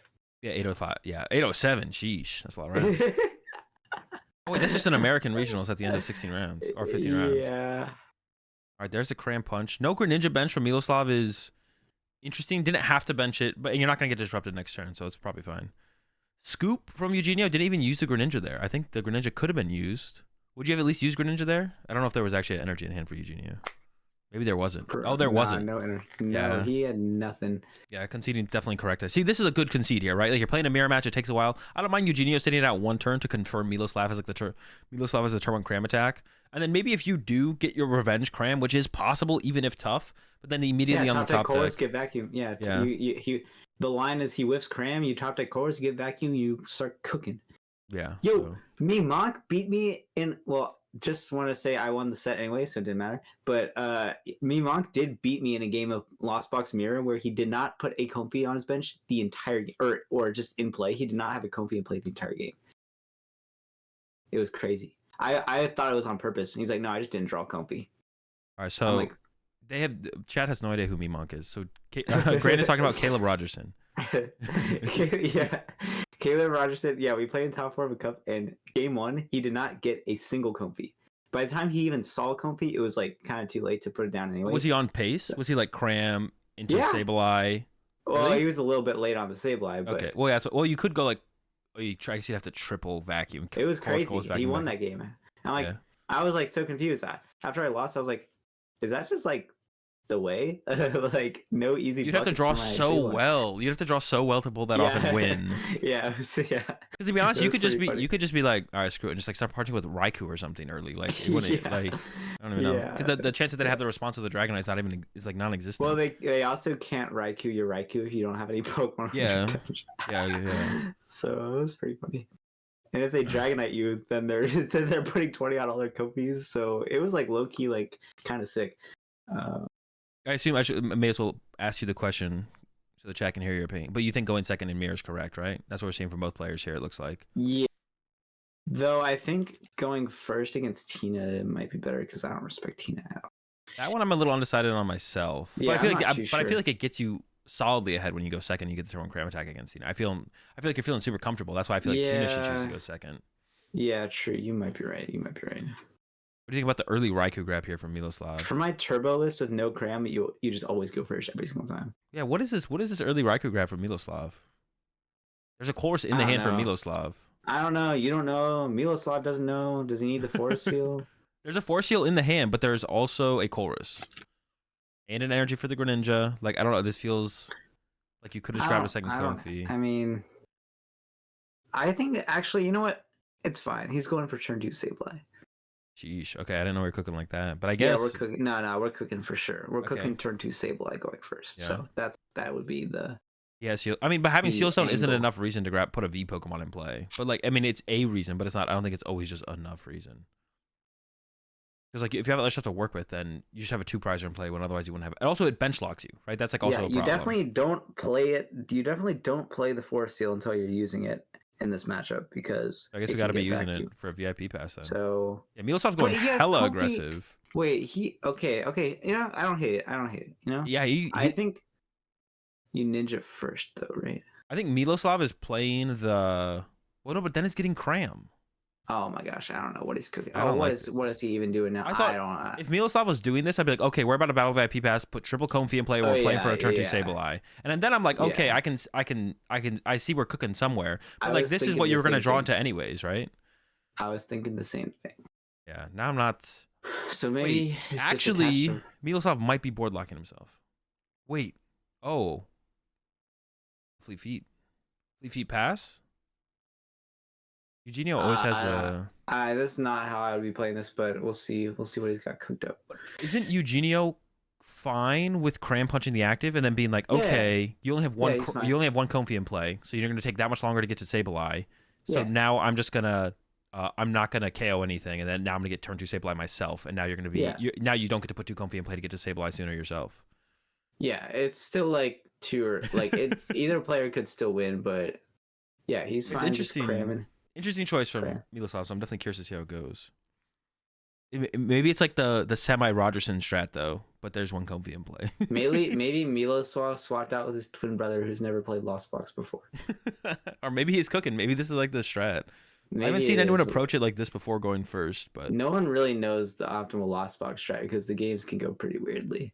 it's definitely a So tough maybe- matchup to decipher for sure. There's a maybe couple key this is- things to like figure out initially, but once you figure those out, Yeah. like don't bench lock yourself. Yeah. Don't let yourself get echoing Or horn bench locked. strategically bench lock yourself if you have exactly enough damage counters left to win the game. True.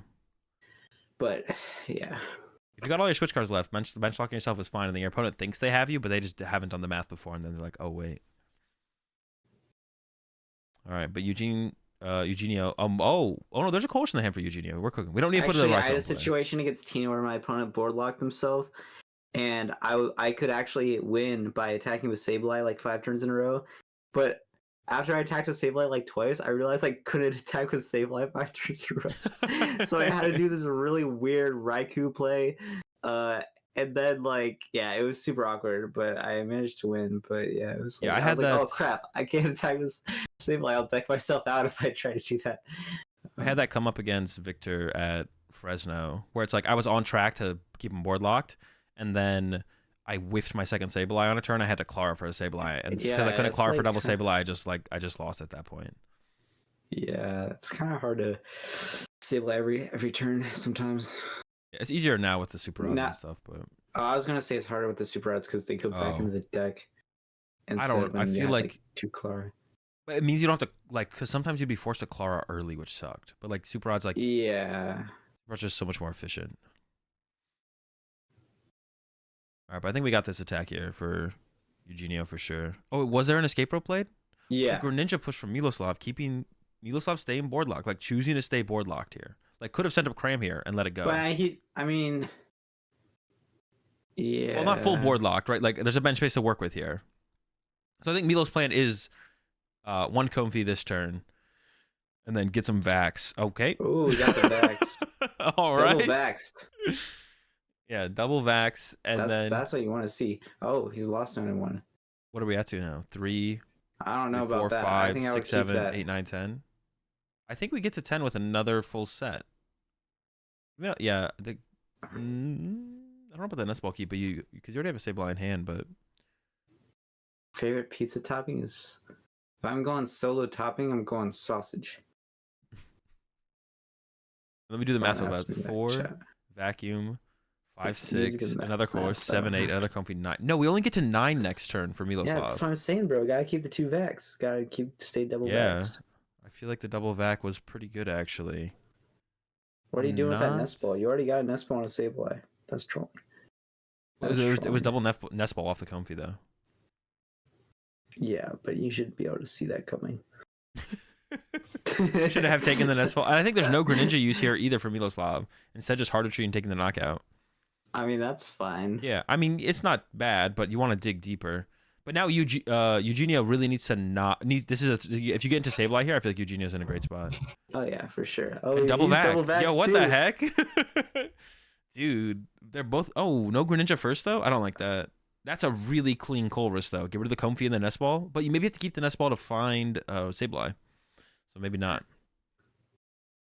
Wait, was that? Well, maybe he wants the psychic to attach. To Oh, I don't like that though. I think Palpad goes before a switch card goes, right? Yeah, I think I agree. Switch cards are too important. To attach the psychic. I don't Wait, know. no. I'm pretty sure Eugenio has knows about the double Roxanne. He's like, this rascal's cooking double rocks. I need the Palpad. Yeah, that's possible. Maybe. I was thinking Eugenio would just be able to find a Yeah, if your deck's small. Mirage Gate, so that would have been Oh the yeah, out. yeah, and it doesn't need the touch. Yeah, that's probably true.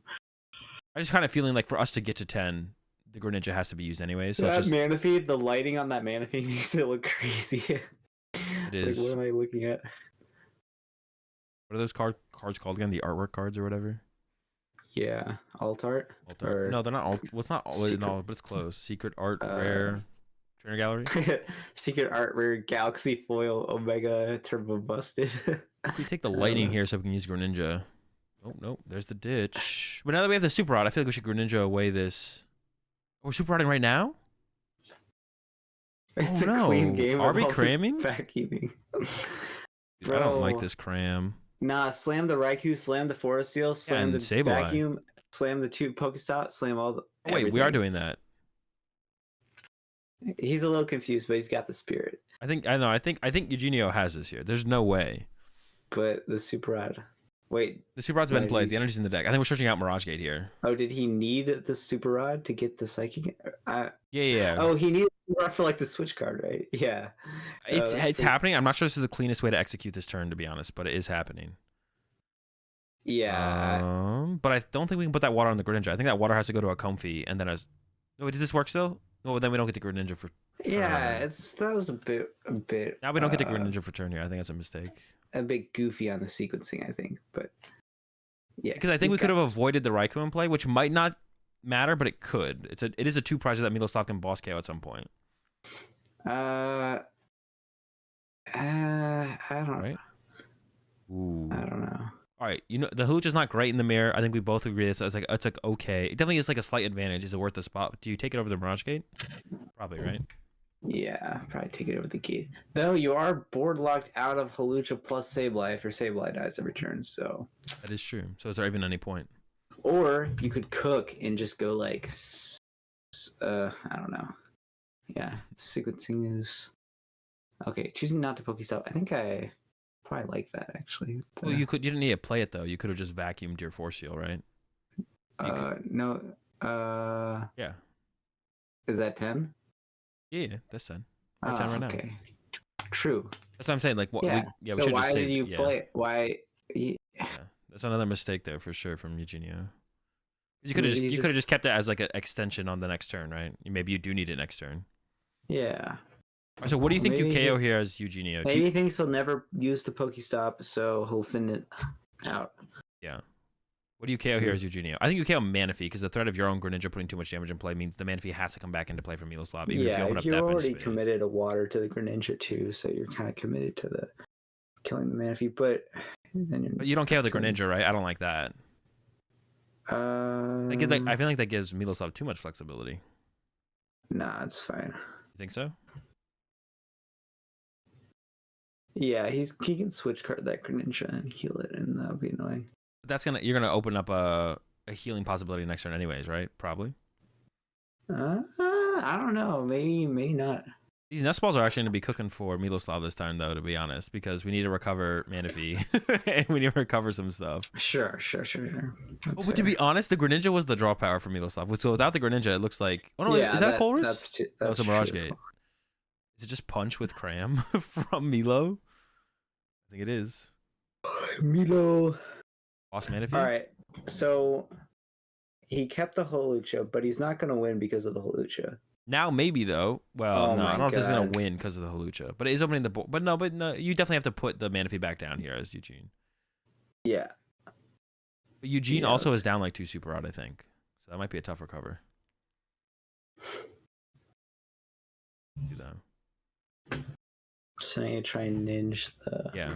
Just Should KO. have kept the gate. Should have kept the gate. Which I think could have Or- happened. No, I don't think the gate had. No, it did. No, because it maybe had to be kept. I'm not Yeah, actually. this match was literally just too complicated. No, I think there's definitely been some missequencing on Eugenio's side for sure. Things could have been a little bit cleaner. It's hard to like not pause it a ton and like fully analyze it, but there was definitely an opportunity to play it cleaner for sure. Do you think we should probably Greninja here and KO the Comfy 90 on the Cram, right? Yeah, Greninja is the ideal attacker if we're able to, for sure. Yeah. It also means it's not giving the Cram a free punch. But I think it's just gonna be retreat Sableye. I don't think. Oh wait, no, we haven't Coldest yet. Hold up. Let him cook.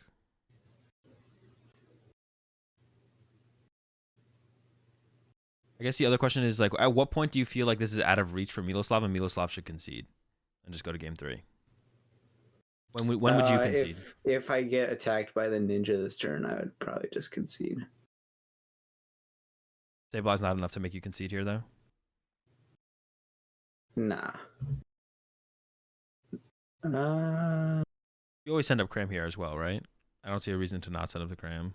Right. I guess if you want to draw the card off the Raikou, to be honest, because Miloslav's hand is dead. Well, actually, Miloslav's hand is dead except for Roxanne. So if Eugenio does draw a prize card this turn, you Roxanne's definitely online. send up the Raikou, actually, yeah. The Fleet-footed seems kind of important, maybe. Yeah, you just send a Raikou. Because the other Raikou can't KO it anyway. Maybe if you're worried about the other Raikou punching for 160. That's what I was thinking. Do you ever actually KO the Cram here as Eugenio just to remove the only attacker from play after Miloslav's really, really slow last turn? Nah, I think if you're ahead on price trade, you remove their options. Yeah. Right? So he's ahead on price trade. But like, isn't the Cram an option of like, well, if because I would tie it into like you're ahead, but also Miloslav did nothing last turn. So this lets Miloslav do something, right? At the very least, Miloslav can Cram this turn. I might be wrong. I would just kill the Comfy. But that might be wrong. I guess the last thing to think about would be, should you just not go into Roxanne range? But you know Miloslav plays double Roxanne. All right, we're finally to 7 as well. So Mirage Gates are online. I don't know how much that actually changes anything for Miloslav based on the current hand.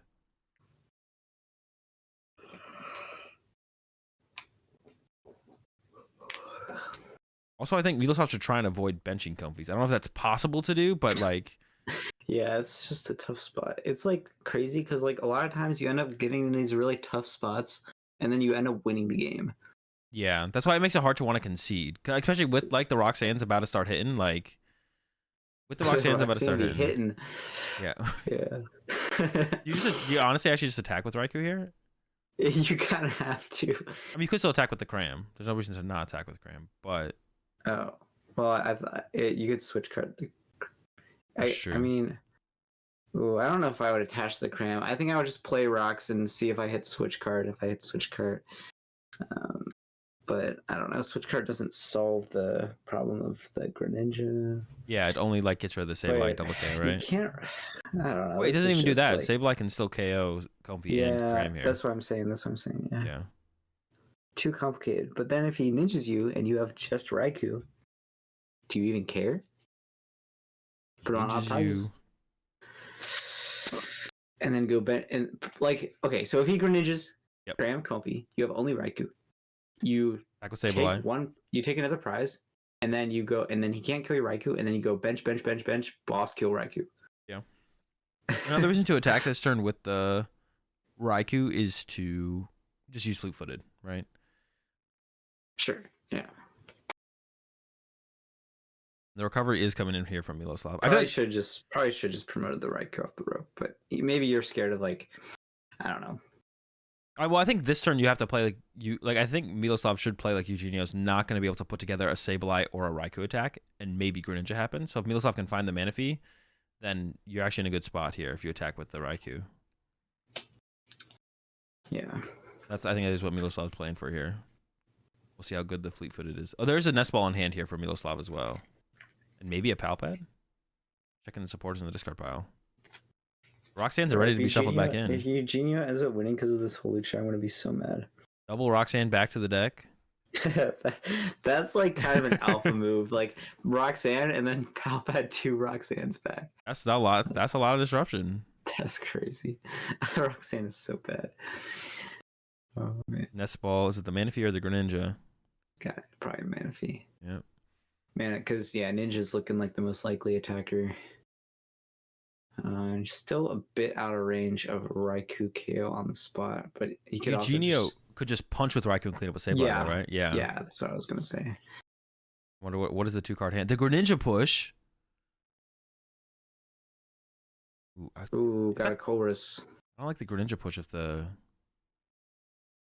Yeah, it depends how many flakes, how much stuff.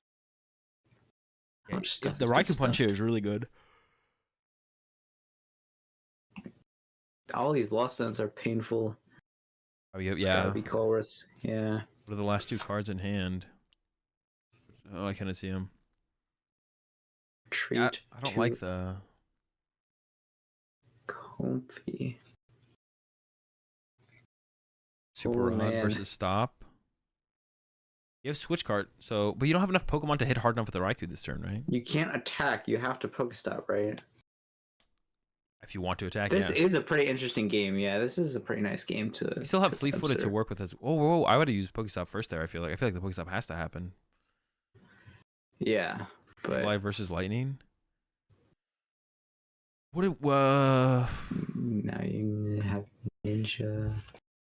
What is Eugenio's plan here? I don't know. I would use Pokestop and see what happens. That's what the pass. Maybe there were no outs in deck. Dragonite is gone for Miloslav though, so the 1 KO on the Raikou isn't guaranteed. Yeah, but that was weird. Maybe, I mean, Eugenio knows what outs he has in deck, so he doesn't have any gates or whatever, then no reason to use Pokestop. But if there was a gate available, then he definitely should have used Pokestop for sure. Yeah, there hasn't been that many gates used. And then try to go punch with Raikou. Punch with something. For as much punchage as possible. I feel like Miloslav should try and just go boss, punch the Raikou, and then Sableye clean up, right? Is that the ideal play? Oh, I guess Greninja here is actually good for Miloslav too, because there's no Manaphy. Greninja KO double Comfy. Then how do you win on the next turn after that? Escape rope or boss KO Greninja with Raikou. Yeah, true. Depends how many ropes he's got left. But there's not a better way to win in 2 turns, right? Complicated. This is literally like a max complicated mirror match game example. Holy I don't know if this is the max. There's so many like options in these games.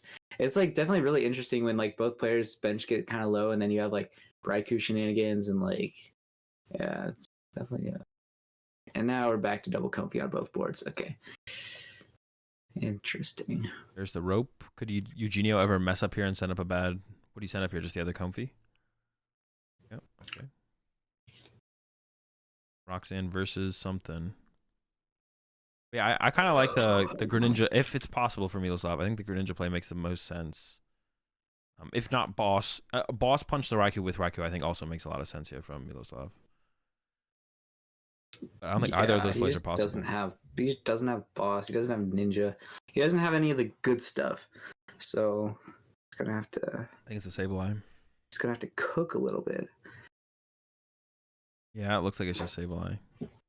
Mirage Gate for Sableye. Has Miloslav played a supporter, or is the Roxanne active? Oh, looks like it's active. So, but he did attach to the Comfy. So yeah, I don't know. I was thinking maybe Sableye and put some damage on the coup, and then that's what I was thinking too. Try and boss it. Yeah, that's still possible. But like Miloslav literally had Mirage Gate Super Rod in hand. Yeah, so he's clearly not trying to do that. So I don't know. It is possible. It can still do it. Actually, could have switched. Oh, just the Cram Punch. Just the Cram Punch. So he cannot win on the next turn. Yeah, not win unless he has overbench and Ninja.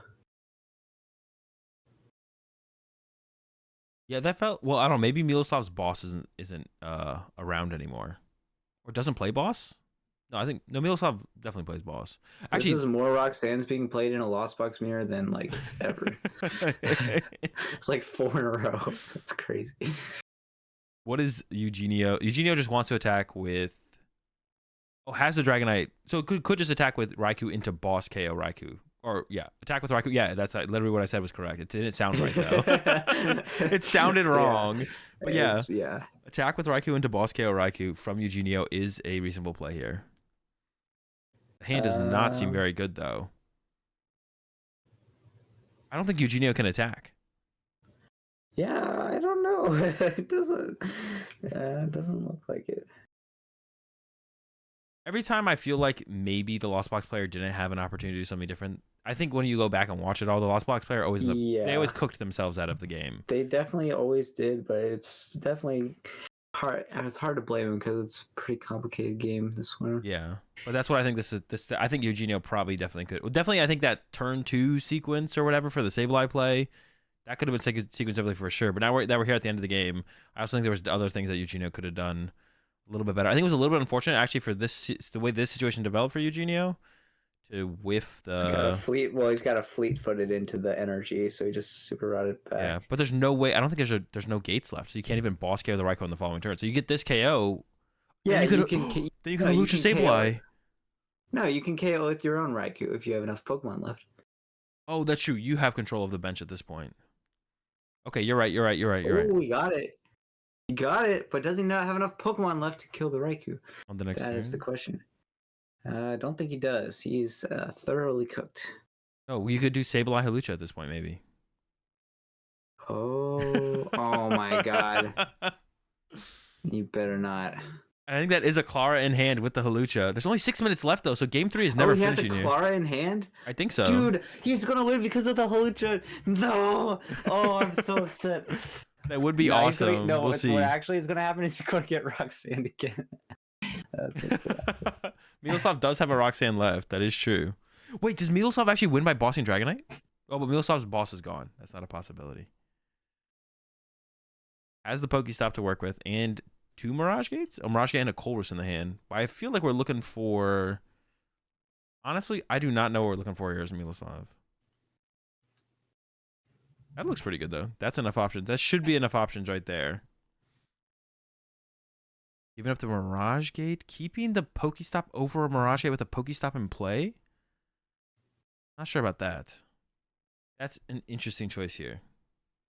Unless you're trying to go like Pokestop, Vacuum Pokestop from Miloslav. But I don't even know if that's like a thing. I don't know if there's energy in the deck either for... Yeah, I don't know if there's energy in the deck for Miloslav either to actually attack with Sableye. But yeah, because chose not to Mirage Gate initially, so looking for the Super Rod maybe. But he can't win this turn, right?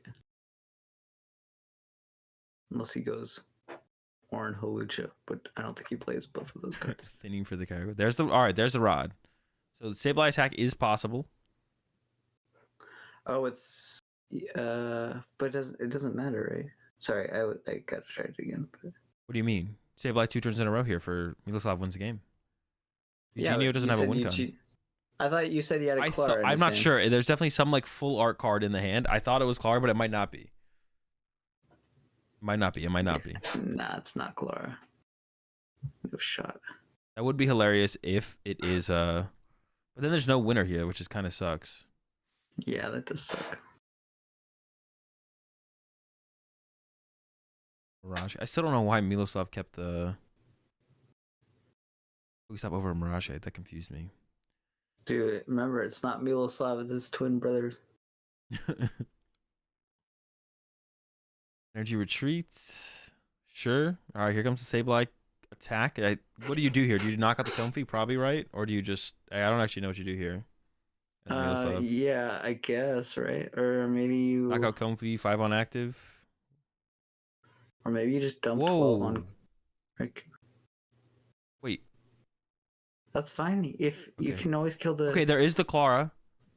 Oh, no! Yes! No, Hawlucha wins the game! Oh, I'm so upset. Go! Oh, I can't believe it. I cannot believe that is how that ended up. Oh, it's so tragic. Let's go.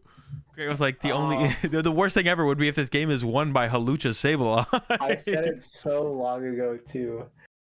So we're going into game 3 with basically no time left. Hawlucha's prized, thankfully for you. Manaphy prize for Miloslav's not great. And if there's not a winner here, then there is no... Here's my cope train. If he played correctly and played to different lines, he would have won without Hawlucha anyway. Yeah. Cope train. Is Milo the 30-pointer who makes cut then? Stick around to find out. Well, I know Miloslav makes cut, so like I don't know the. I guess then I'm pretty sure Miloslav was in the middle of the seeds. Was like seed 4 or 5 or something. He's God's chosen one.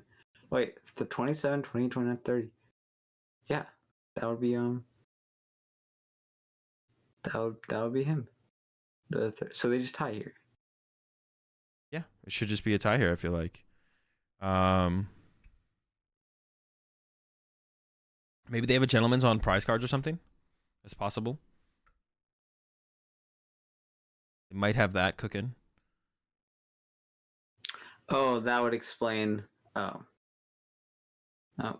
Well, Eugenio just conceded, right? Spoiler alert, yes, Milo is the 30 that makes cut. Oh, okay, so Milo is the 30 that makes cut. All right. That's fine. That's not that much of a spoiler at the point.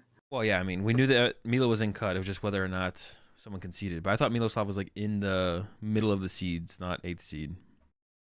All right, so I think it's Alberto is playing Lost Zard with 2 Water Energy and Sableyes and Psychics, and then Francisco, oof, that's a rough first comfy. Francisco, I believe, is playing Lost. Actually, I'm not sure what Francisco's playing. I thought it was Lost Tina, but I think we've only seen a Water Energy plus Lost Zone stuff, to be honest. So I'm actually not sure what Francisco's playing. Yeah, I think we saw Alberto. I did just that see was the guy that Tord scammed. That was the Tord match, yeah. Francisco is a vacuum and a Force Zone, so it's not Tina. It is Turbo. Though getting scammed from 1 match point to 0 feels a lot less bad than from 3 to 1. 1 match point to 0, then 3 to 1, I guess. That's a whole match point, dog. That is one whole match. That is true. Exactly 1 match point. That was kind of a stupid, pointless thing for me to say. Do you think I have to? Well, I guess the Charizards are going to be hard to deal with if they get set up, but you could just like spawn trap the Charmanders, right? With Sableye, yeah, theoretically. Yep. But I guess it's like not always going to happen. Like once you get a Charizard, can you guys hear me munching? No, I don't think they can. I can't hear. If I can't hear you, I don't think they can hear you. I didn't hear you. Okay. Are you muting and while you're eating, or? No, I'm not muting. That's why I was asking.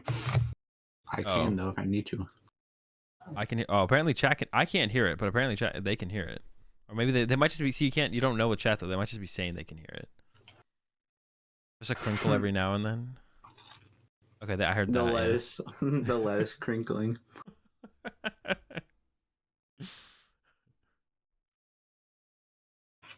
All right, we're not getting any kind of like turn 1. Man, I'm even chewing with my mouth closed. I guess maybe just what was I gonna say? Mute while you're eating. All right, fine. Yeah, mute while you're eating. Put away this lettuce. That's so funny. Munch bunch.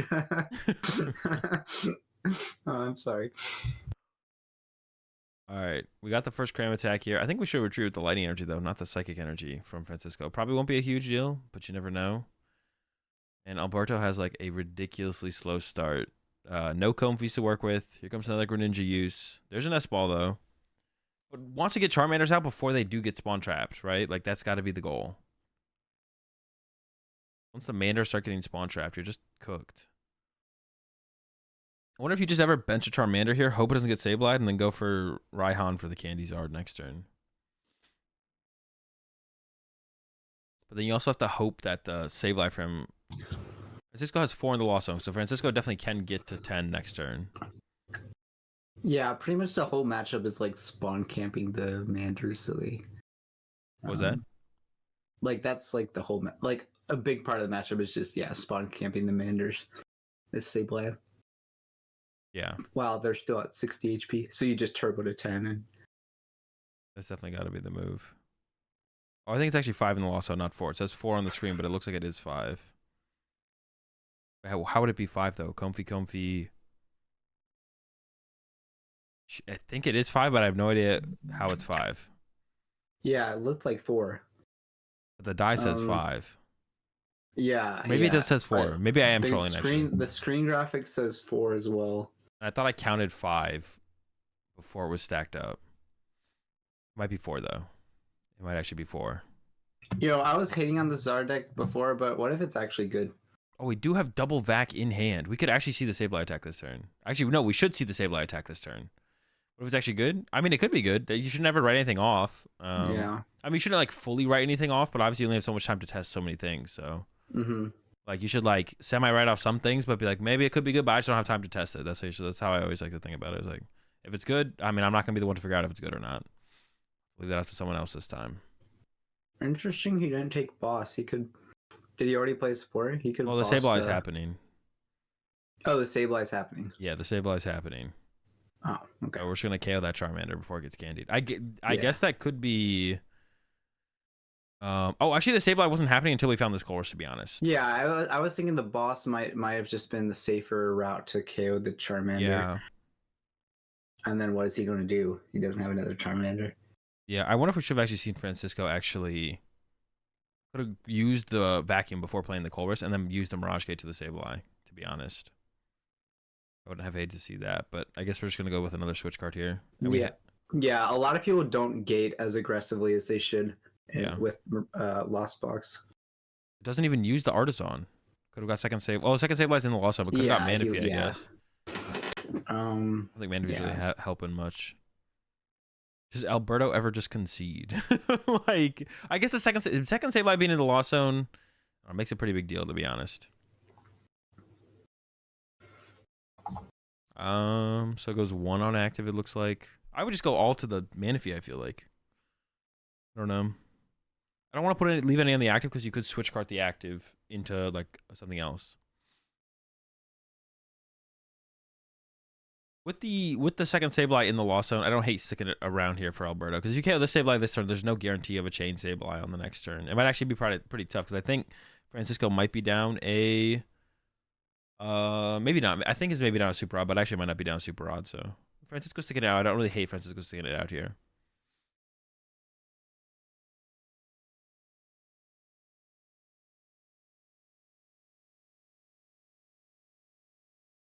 This ball, but they didn't hard retreat the Jet, which is interesting. There's the Colress. Need to find some Charmanders. I mean, there's Artisan and Ultra Ball, so it's possible. But now push the Comfey push the Sableye to the bench. So Cram KO Sableye isn't even an option here. I don't know if this Sableye is surviving. I'm kind of down for the concession here now from Alberto. I wouldn't hate to see the concession come through. Okay, there it is. I think. Yeah. I would concede in 50 minutes, but I'd probably play a couple more turns. 75. That's true. There is more time. I didn't even really think about how much time there was left, to be honest. They did have a decent amount of time left, though. But I mean, you still could run out of time. So I mean, you never know. Ooh, these prizes, like, they're not that bad, but they look kind of. Alberto does play double Cram, so this hurts Alberto a little bit less than it looks. Oh, okay, yeah. But yeah, the double VIP pass could lead to a slow start for at least Francisco. The double VIPs are going to be the last. Prizes. Yeah, no, he's probably gonna play heavy ball at some point, and then they'll get shuffled in. What? Oh dear. Oh no. Do you even bench the Drapion there, or should you just be like, if you have turn 1 Cram, I'm losing anyways, you can have it, right? I almost feel like that's the better way to do it, because now Drapion being in play. Let's say Alberto whiffs and then you top deck, Drapion being in play could just be the reason you lose, right? Like, I don't know. At that point, I'm just like, bro, if you have the turn 1, you can have it. Yeah.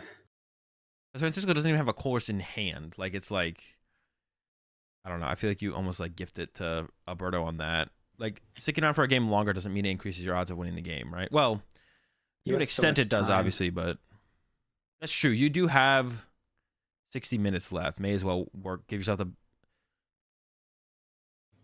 But what you were saying is it might not be worth having the Drapion. Yeah. The Drapion still might just not matter. Irrelevant of how much more time you play that you play. Right, yeah. Playing more doesn't actually equal increased win percentage, so. I don't know how much that's going to matter. I've not tested the Lost Box versus Lost Zard matchup. Lost Charizard EX matchup. I played it at a cup once. This matchup? Mm-hmm. How'd it feel? It felt really good for Lost Box. The way it seems. If they go like first and get a Candy Charizard, that seems like eventually they're gonna get there, I guess, but I don't know.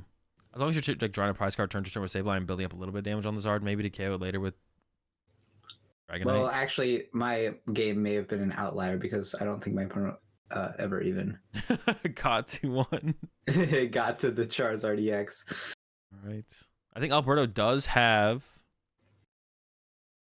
the Cram attack here. What are your tips for taking down Kangaroo at the entrance? Bring some peanuts. Kangaroos like peanuts? I have no idea. I just made that up. I doubt they hate peanuts. I know elephants like peanuts, right?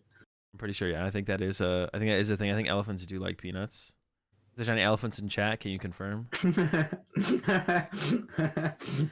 Oh man.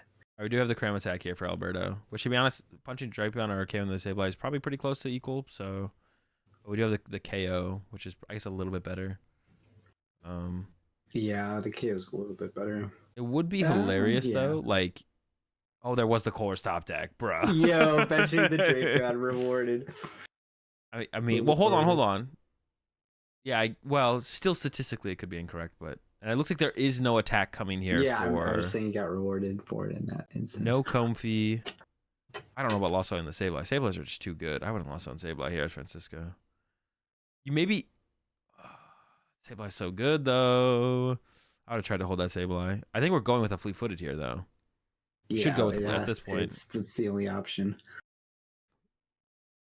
But I guess, and I guess that's why the switch card was held from Francisco, because if he fleet-footed into Forest Seal, he actually has KO. Or Stadium. Oh. Whoa. No, it's the bad one. Oh, punish for playing the bad one. Oh, he still has Cram Punch. No, you need that rope, buddy. Wait, no, you need that. He has energy. He has energy. Oh, he has energy. Yeah. Oh, punish for playing the bad one. It should always just be an extra forest every time. Well, that's how he got here, though. What if he beat a Mew on the win and because? Oh, okay, never mind. He got it anyway. Bro, he's beating Mew anyway. For sure. Matchup's so free, even without Sky Seal. Okay, yeah, he got it anyway. That's crazy. I literally said if he top deck Sealstone. If he put it into Sealstone, then he oh man. That's crazy. Alright, well, okay. It was a Sealstone, just not that bad. I think you would have preferred the Forest here, so you could have got a card off it, but yeah, we'll take what we can get in this situation. Obviously, yeah, we can get a chorus for next turn or something. Yeah. This is still looking ridiculously good for Alberto because you swing with Zard here. And now Zard is online to KO Raikou and Drapion. Yeah, it's definitely still favorite. It's I think we should probably just focus on setting up another Zard here for Alberto. Like, that should be like the focus. Ooh, that's actually interesting. Getting rid of a water. Take the Stadium that you don't want to give your opponent. I don't think I like that. You don't want to give. You're not going to play the Stadium because you're so far ahead. You don't want to give to Francisco. And then it's not like you might not use Greninja this game, but I feel like having the option of Greninja is a little bit more powerful. Just attach that water for turn to the Greninja because you haven't attached for turn yet. Yeah, I agree. Generally, decks that don't like Sableye, decks that are threatened by Sableye, don't want to play down Artisan. Obviously, that's not what's relevant here. But it's almost just keeping the waters. Oh, there's the Force Seal Sun. Dude, it's like this is actually. It's almost there's a Colress in the hand too. That's crazy. It still feels tough for the comeback for Francisco, but there's an opportunity here. There's always a chance. A punch into... Okay, there's a Comfy. So he lost on the water. So does that mean you can easily get rid of the Manaphy? At this point, I would say, yeah. I think I could... It would be pretty easy to make the analysis that the Charizard... Lost Zone Charizard EX deck probably does not play 3 water energy. Yeah, I think that analysis is pretty straightforward, but we'll see what Francisco does. I also think Alberto should have tried to bench a Charmander last turn, because at this point, now through one more turn, Francisco can definitely spawn trap Charmanders, but I don't think it would have happened. And there's the Manaphy keep, which, like I said, I think Francisco should, you should be able to analyze that here and just not play around. There's no way there's 3 water energy in Alberto's deck. Whether you know or you don't know, you just, at that point where you see... Yeah, also being down by this much, you might be a little bit greedy there anyway. Yeah. Alberto definitely should have played the Charmander because he lost zoned it, so he didn't have. I think he could have taken that over something else though. I think there could have been a Charmander on the bench here. Yeah, that would have been good, just in case this one goes down. There's a possibility for the Greninja here from Francisco to KO double Comfy, which would be pretty good. Mm-hmm.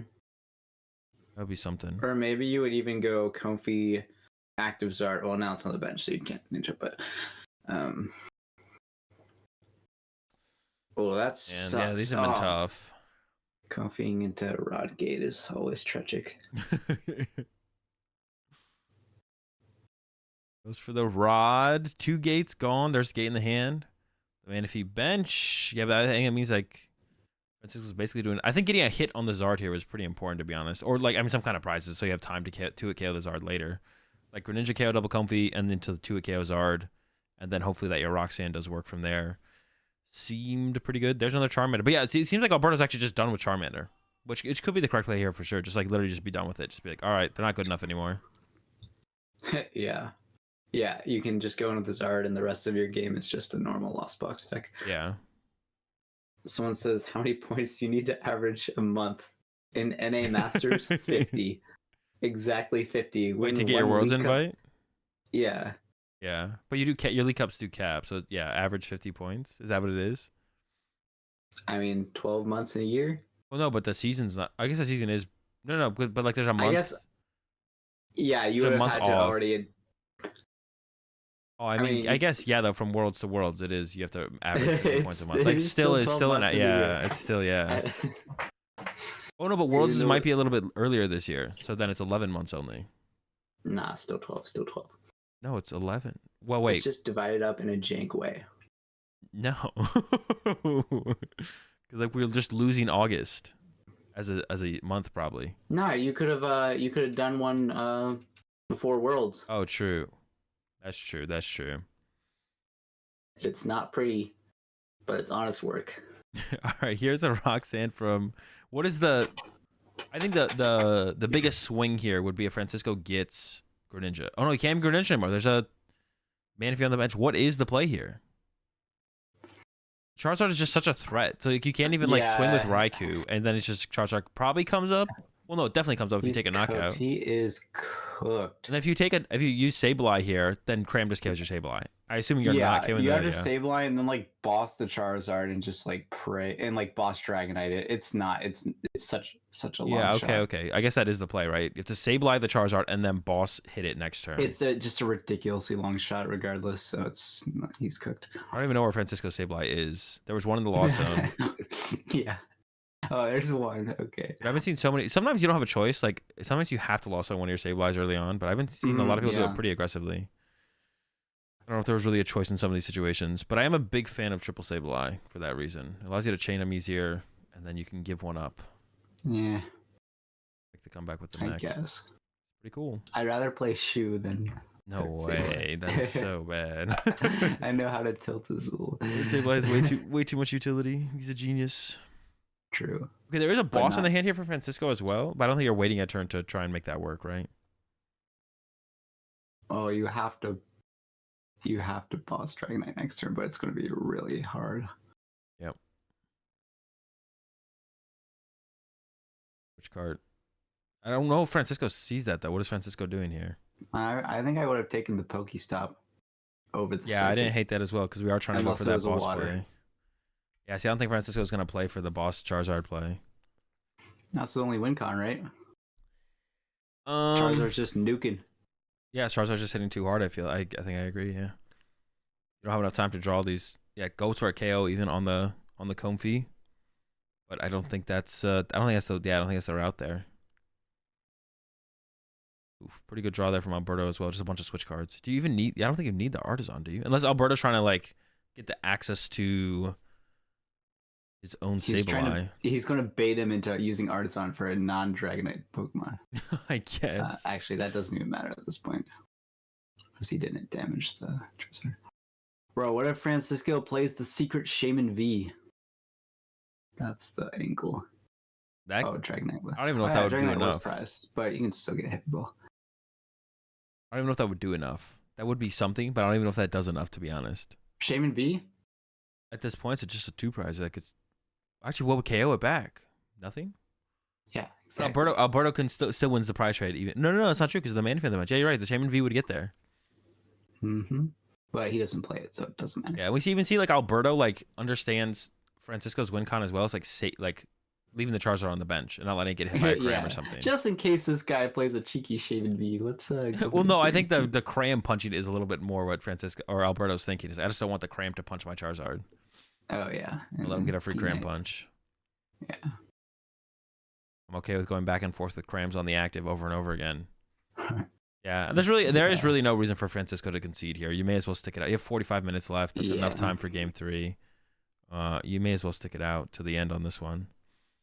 I didn't even realize that he still had the V-Star power left. But here it comes. I don't know what we're setting up with this either, though. Is that a Raihan? Dude, that's one of my problems. They have too many artworks of cards now. It makes it so hard to tell what people are playing. Like, if they just had, like, one full art of every card, it'd be like, okay, it's the full art version of this or the non-full art version. Yeah, that is Raihan. But now there's this other full art Raihan, and it's like, is that a Raihan? I'm not sure. I'm not sure what Francisco's play is here either. I would be down to play min rarity, most recent card, like tournament mandated. Tournament, like they force you? I don't know if I'm down for that. It's a little extreme, but no, they got to make money off the players somehow. Like they want the players to go out of their way to get like try and pull the big gold and rainbow cards. Even if like that, it's more of a collector thing. Like tournament mandated nah. I think that wouldn't work just for the sake of that would completely crash the. No, it maybe wouldn't. Well, what would that do to the secondary market? It wouldn't do anything. Yeah, it wouldn't do it. I guess it wouldn't do very much because the collectors is still the bigger part of it, right? How many opponents do you have at tournaments that have max bling? A decent amount have like blinged out some stuff. It's not max bling. It's not actually no max bling is like not that uncommon in Pokemon, to be honest. It's not that uncommon, but I feel like most people just play like the bling cards that they pull. That is true. I think you're right. But yeah, you see that a lot. You know what? Nah. Every person on the planet's got that alt art Manaphy. True. A lot of people are big fans of like the alt art cards, like the Comfeys and the Manaphy, the Mew. I like the Mew myself. Yeah, a lot of people have the pre-release Curlias and Comfeys. My favorite one is the Cleffa from the newest set. The alt art Cleffa. You just love Cleffa. Once Cleffa becomes good, that's like one of the few cards I'm going to go out of my way to get that's not min rarity. Yo, Cleffa just top 32 the special event. Did it? Well, in what deck? Sander. Oh, see, Sander knows. Wait, how many Pidgeot were in top 32 and how many Cleffa were in top 32? I think Cleffa maybe got it. I think Cleffa maybe has that, to be honest. Yeah, that's crazy. I'm gonna have to let Chip know on the podcast this week. We got Zard, no Pidge. Yeah, all the Zards even cut the Pidges because it's so bad. Nah, Zard Pidge is still good. Is it better than Cleffa? Not sure. Just the card. Cleffa's gonna be played in a lot of decks once. I don't know. Eventually, like we might need to be two. Pidge requires Pidge, Candy, Pidge, but Cleffa just requires Cleffa. Exactly. Pidge is such an investment to get what a boss. Just use Luminion. Like you're chilling. Just play more boss in those spots. Yeah. But Cleffa. That's right. You need so little invested. Oh, true. The Ninja was the win con actually. So, but now it's not anymore because of the. For Francisco. Oh wait, how did Francisco get down to 2 prize cards? It did happen. Oh wow, yeah. Yeah, he just Sableyed, but the problem was he couldn't. He was 1 damage counter short, right? Well, actually, Alberto has a switch card in hand, so it doesn't matter. Well, Alberto never needed to open up Francisco's bench though until he gets boss or his own Sableye 2 prize, right? Well, he was locked out of Sableye, so. Who? Alberto was? Yeah. No, but Alberto never needs to KO anything to give the Greninja play, to make the Greninja play a possibility.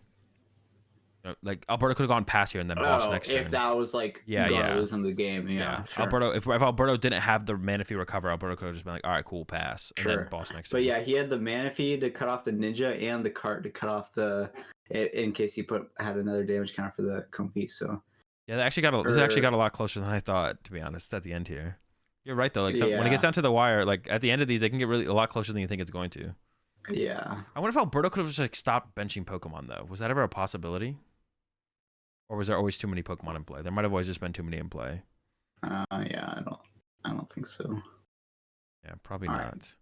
What's the line? That is actually a good question, Max. Why do they put the full art on the stream? That is definitely harder to read than just putting the normal art there. They should definitely not do that. Definitely should do the normal art. I read an article on Zard. Yeah, a little while back, but the list is still good. I changed like 2 cards from the list I wrote about. So yeah. All right. Sorry, I was just answering a chat question. Very good. Yeah, that was actually, well, I mean, we are both pretty convinced Alberto was going to win, but there was no reason for Yeah. Francisco to not stick it out with how much time they had, and it did get close Right. at the end there. But yeah, Alberto had it pretty locked up, and yeah, got it in the end. Dragonite prize, Crayon prize from Alberto, but Alberto does play 2. Boss, you wouldn't need till the end of the game anyways, and if you play Heavy Ball, it's going to shuffle. I think Alberto does play Heavy Ball. And then probably the most important prize card for Alberto is the Roxanne, I think. Heavy Balls like looks like it'd be such a bad card because of how situational it is, but it's such a good card because it's pretty much always good whenever you have it. And you can dig a Yeah, lot. it is pretty good. Someone said you should have a to be honest counter. That would be crazy. It would probably be in like the hundreds after every stream. I can't even remember the last time I said it, though. Did I just say it recently? I don't know. It's so ingrained. It's like, yeah, we don't know. Am I on Metafy? I'm not on Metafy. I'm technically on Metafy, but I just do coaching. Like, I still do coaching, but I don't really use Metafy. Said it like 1 minute ago. Okay, yeah, I wasn't really paying attention. All right, Francisco going first, prioritizing the mana fee, but has the Battle VIP pass, so he's going to be able to get just kind of everything here. Greninja, and then could get the Cram. Could go through triple comb fee, but goes Cram, Greninja. I mean, it seems like a fine initial setup here for Francisco, right? Mm-hmm. I would have maybe not gotten mana fee immediately and let Alberto play their first turn. I was thinking the same thing. If you have like a nest ball or something, you don't need the mana fee. Also, I don't like the. I would like to have seen the Greninja get used first here. There was a water in hand. Oh, I guess it. Yeah, because maybe it does maximize. Yeah, the loss zone. All right, maybe not. Maybe not. Maybe not. Yeah. Hey, there's your favorite card though. We got the Sky Seal in the hand, ready to vacuum it next turn. Dude, Sky Seal might be worse than Halucha. For Mirror, yeah. Well, no, just as a card. A loss zone card. Hot take: Sky Seal's worse than Halucha. That was not a good draw there from Alberto. Oh, it does have a VIP pass, so it's just trying to maximize basics here. Ooh, okay, now we're cooking. Fine. Oh yeah, he's cooking. This is going to be probably a pretty good close game. All right, over to the couches. All right. I guess you're just scared of Francisco. Well, no, Francisco got rid of second vacuum there, so it's gonna be a lot of. Francisco could have kept the vacuum and tried to go for 10 next turn, though, right? To just spawn trap Charmanders. The alternative wasn't the alternative like his Sableye or something? It was. That is, and you do need the Sableye as well. So I guess we're not. He's got another vacuum. He's got another vacuum in there. Turn 2 spawn trap is like really hard to do, anyways. Like even if you want to do it. Spawn trap. That's what you do. You spawn trap the Charmanders. No, I know. It's a good strategy. Isn't it actually better to play Vips one at a time? Technically, yeah. You should play one and then just don't shuffle and then play the other one immediately. But it's not like a horrendous mistake or anything from Alberto here. It's like technically it's better to sequence it that way, but that's not even true. I guess you could like theoretically analyze it. Well, your prize cards, you could like prize 6 basics and then be like, well, I wish I had this as a dead card in my hand to vacuum it or ultra ball it or something. So that is fair, I guess. Yeah, it's also like technically correct if you have VIP and Heavy Ball to play VIP first, but only a psychopath would do that. What? Why wouldn't you? Because you had what? I'd rather just check my prizes. No, because if you like if you need a dead card for vacuum or something. Nah. I have 100% done that before. There's no way you do that. No, but you have to min max your time usage, right? So I'd rather check my prizes. I mean, it depends, dude. If I can take the 5 extra if I can take the extra 30-40 seconds to check my prize cards through VIP passing instead of using the heavy ball, I'm 100% doing that. If I need a vacuum target. You heard it here first. Wildin'. Grant Manley throws. That is the one misplay that I will always do. And I'll do it with a smile on my face. Blind Heavy Ball turn 1. I thought there was a chorus in the hand here from Francisco, but maybe there's not. Also, I'd love to coach 2019, by the way. Dude, getting rid of Super instead of getting rid of the Raihan? Dude, I don't know about that either. There is a chorus. There's been a chorus the whole time, right? Oh, thinking about the Raihan. No, you always chorus here, right? You always want to develop your... That was such a bad sequence there from Francisco, though. Yeah, that was a really, really bad sequence there. Probably just like chorus here as well. You just want to use Greninja and then retreat the active. But getting rid of the Rod over getting rid of the Raihan, I don't like that either, because we're just trying to use Sableye next turn, right?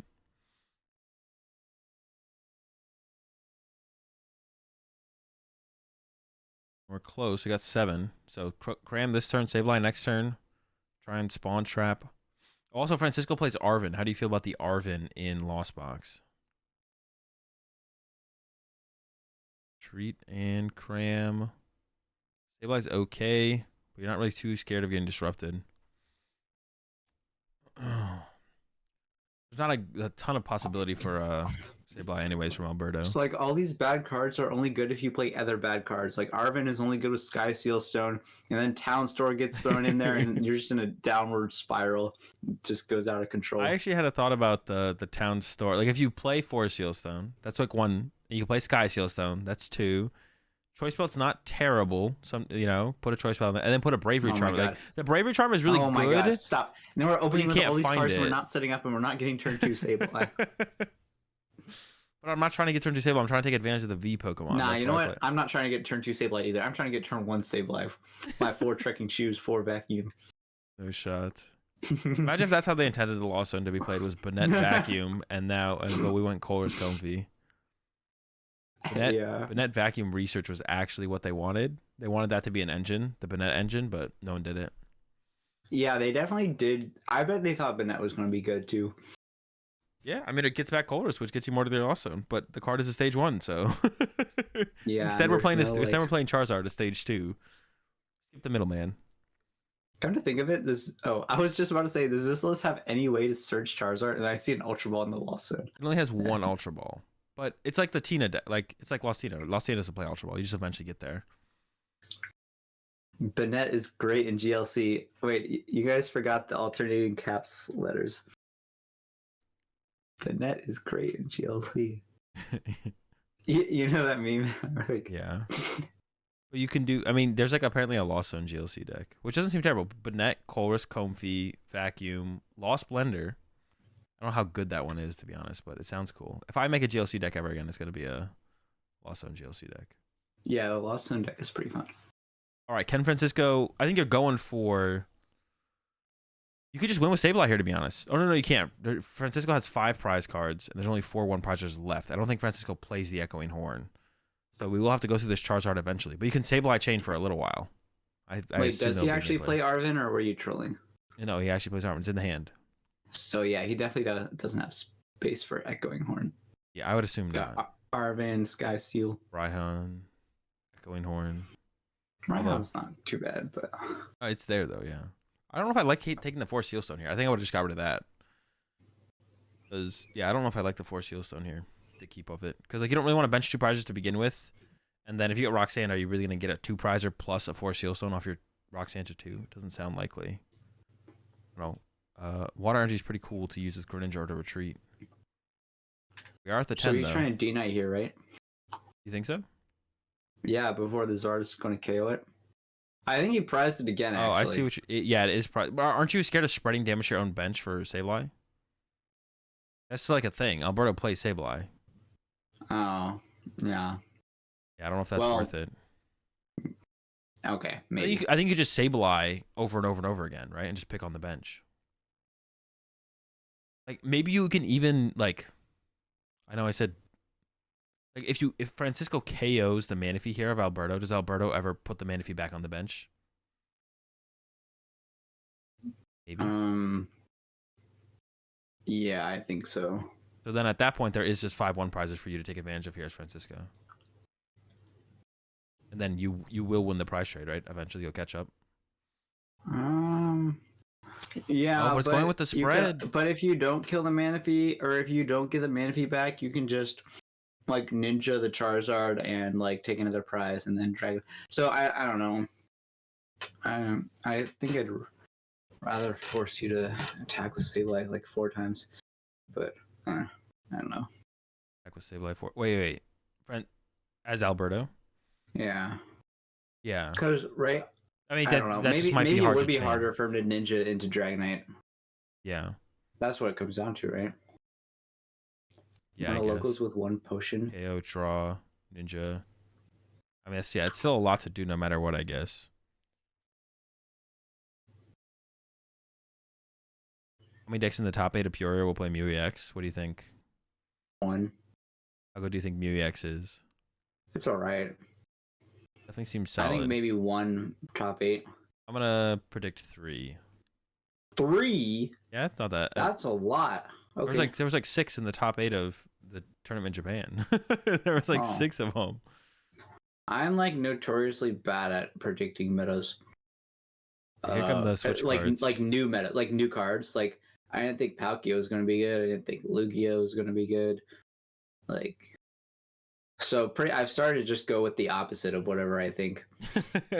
I thought Charizard was gonna be good, and it's not bad. Yeah, it's not bad. It's just like not. You thought it was gonna be like what, the next Gardevoir or Palkia or something? No, I didn't think it was gonna be that. A little bit better than this. Yeah. Maybe a Lugia level deck. Is there a triple switch card here from Alberto? There might be. That seems good, right? Yeah, I don't know why we would switch into Manaphy. That's why I was like questioning the damage placement from Francisco a little bit, to be honest. Because if you just KO Manaphy. Yeah, the damage placement wasn't super optimal. Yeah. Ooh, I'm really liking this turn from Alberto now. The triple art, and then you just trap the Manaphy in the active and take away a switch from Francisco. Yeah, he is cooking. Oh, yeah, Alberto. Yeah, Alberto is definitely cooking. What do you do? KO Comfy or do you KO probably KO Sableye with the energy, right? Blow up the other Sableye. Knock out 4 on the Comfy, 4 on the Sableye probably, right? Oh, it's the split? 1-1 or 2-1-1? Fine. I don't know. It's so hard to decipher what is correct in these situations for the damage. I just don't like putting it. I like that. Yeah, I guess like there's nothing that can take a huge advantage. Like switch card doesn't hit you as hard going like this. Francisco probably should have pushed up a Comfy there, though. Francisco's definitely getting punished for not setting up a Comfy here. Off the escape rope. Yeah, I don't know why he didn't do that. Yeah. I don't think he thought about the Sableye play at all. I think he was just assuming Charizard was coming back to the active and swinging. It's like not even a consideration. Yeah. Raikou search for Francisco as well for the 4 Sealstone. Is the hand that bad that we're using a Raikou now? Putting that in play just seems not worth it. I think the game just ends on that if the boss is ever found for Alberto. Yeah, but you just need help. You just gotta... Yeah, Roxanne. It seems fine. Okay. We also need to actually attack with Sableye here, though.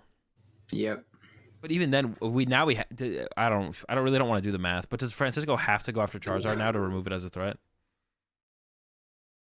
I don't know if you want to do the math. It's just a bad situation. Like, it's like, I don't know if you can even win. Because the Sableye is going to take 2 prizes on you. Right? Yeah. So do you have to go Sableye, KO Sableye, build some up on the Charizard? I don't know. Because like the Charizard's a constant threat, so switch card. Alberto's out of switch cards. I don't know how many Francisco has. Yeah, I wasn't sure how many Francisco had, but maybe he should switch card into Comfy and take away the 2 prize turn from Alberto's Sableye, and then maybe cook with that. But it's just bad. Also needs to find a Psychic here. There we go. In the heavy ball, the Dragonite's online now, I think. Oh, it looks like he actually drew the switch card. So yeah, he probably should have just switch carded into. I don't know. I mean, you're hoping I think if Alberto gets Sableye here, you lose as Francisco. Like you have to hope Alberto. Oh no, I guess Alberto always has the Charizard. Well, don't you have to damage the Charizard and put it in a range of Dragonite and then Sableye again, and that way you can actually win, right? I don't know. This one. Oh yeah, so you have to go 8 here, and now put 4 on Charizard, right? Or should go to Charizard. Well, I mean, if you put 4 on a 1 prizer here now, it's not that bad. But the next turn you have to go Sableye, go 2 on Manaphy, 10 on Charizard. But even then, you don't win the next turn with the Charizard KO. How do you win? It's bad. Alberto's gonna draw a prize card here. And Francisco goes Sableye. Then Alberto draws a prize card. Yeah, actually, Francisco has to KO the Charizard next turn, but then also hope Alberto doesn't have a way to draw a prize card. Not next turn, but the turn after next. And then help Alberto doesn't have a way to draw a prize card. This is like actually like a terrible spot, though. It didn't even feel like it was that bad to begin with, but then Francisco started whiffing. Never mind. He can just Sableye and then Greninja. Alberto? Francisco. Oh, dude, I always forget about Greninja on. Dude, yeah. I'm like so focused on killing this Charizard. That's the line. Yeah, I was also pretty focused on killing the Charizard. But the Sableye attack here from Francisco should just end the game, right? Yeah, that's what I think. I think potentially. I can't tell how many cards he has left in his deck. Maybe it was just really unlikely for him to get the last card there, but he did actually get it. Yeah, maybe should. Well, you either play for that or you play that Alberto whiff. It was maybe more likely Alberto whiffs than you hit the card. Yeah, that's true. But also, I wonder if Francisco would like ever switch card the Sableye and then Raikou and hope to get a gate or a rope, or if he had a gate. Wait, did he have a gate? Who, Francisco? Yeah, I don't think so. Why? Oh, because you could have attacked. Switch carded the Sableye and then retreated, and even gotten a fleet-footed in there. Oh, true. Yeah. No, but I think you're right actually. No, Francisco retreated into the Sableye though. I think. No, he carded into the Sableye. Oh yeah. So I think Francisco could have had. Or am I on crack? I actually don't remember, to be honest. There was a cart that happened. No, the carded the Manaphy into the Comfey, and then retreated the Comfey into the Sableye. Okay. One was positive. That's so how he would have needed cart. No, I think you're right. It was cart the because the Comfey got used because we found that psychic energy off the Comfey. Yeah. I think. No, we found the psychic energy off the Greninja. No, I think you are right. We found it off the Greninja. Yeah. So I think. Yeah. Now he just loses. Now Francisco did have the play that you mentioned. I think. Yeah. But yeah. There's no win, right? Because Charizard. Well, no. The win con is boss Greninja and then Sableye. Yeah. Into Greninja. So I don't know if that's possible from Francisco here. I don't know if Francisco even has a boss left, but yeah, the play is boss. How bad control in the meta? I think Sander control is pretty bad, but the Burnett thing was interesting. But I haven't tried it, but it might not be bad. Sorry, someone asked that. But actually, no. Even the Burnett thing is bad. There we go. Because Liam said it loses to Guardy and Lugia. That's too many L's. Sander control loses to Guardy and Mew. And probably good players. I think I'd rather lose to those two. But there's the pass. And doesn't have an energy card, but does have a we can't play the Roxanne. Yeah, he can't play the Roxanne. Oh, there's the escape rope. Okay. Dude, that would have been exciting. I mean, the chance that Alberto doesn't win there is. It was pretty close. Yeah, it did get kind of close. It was just a couple whiffs from Francisco, but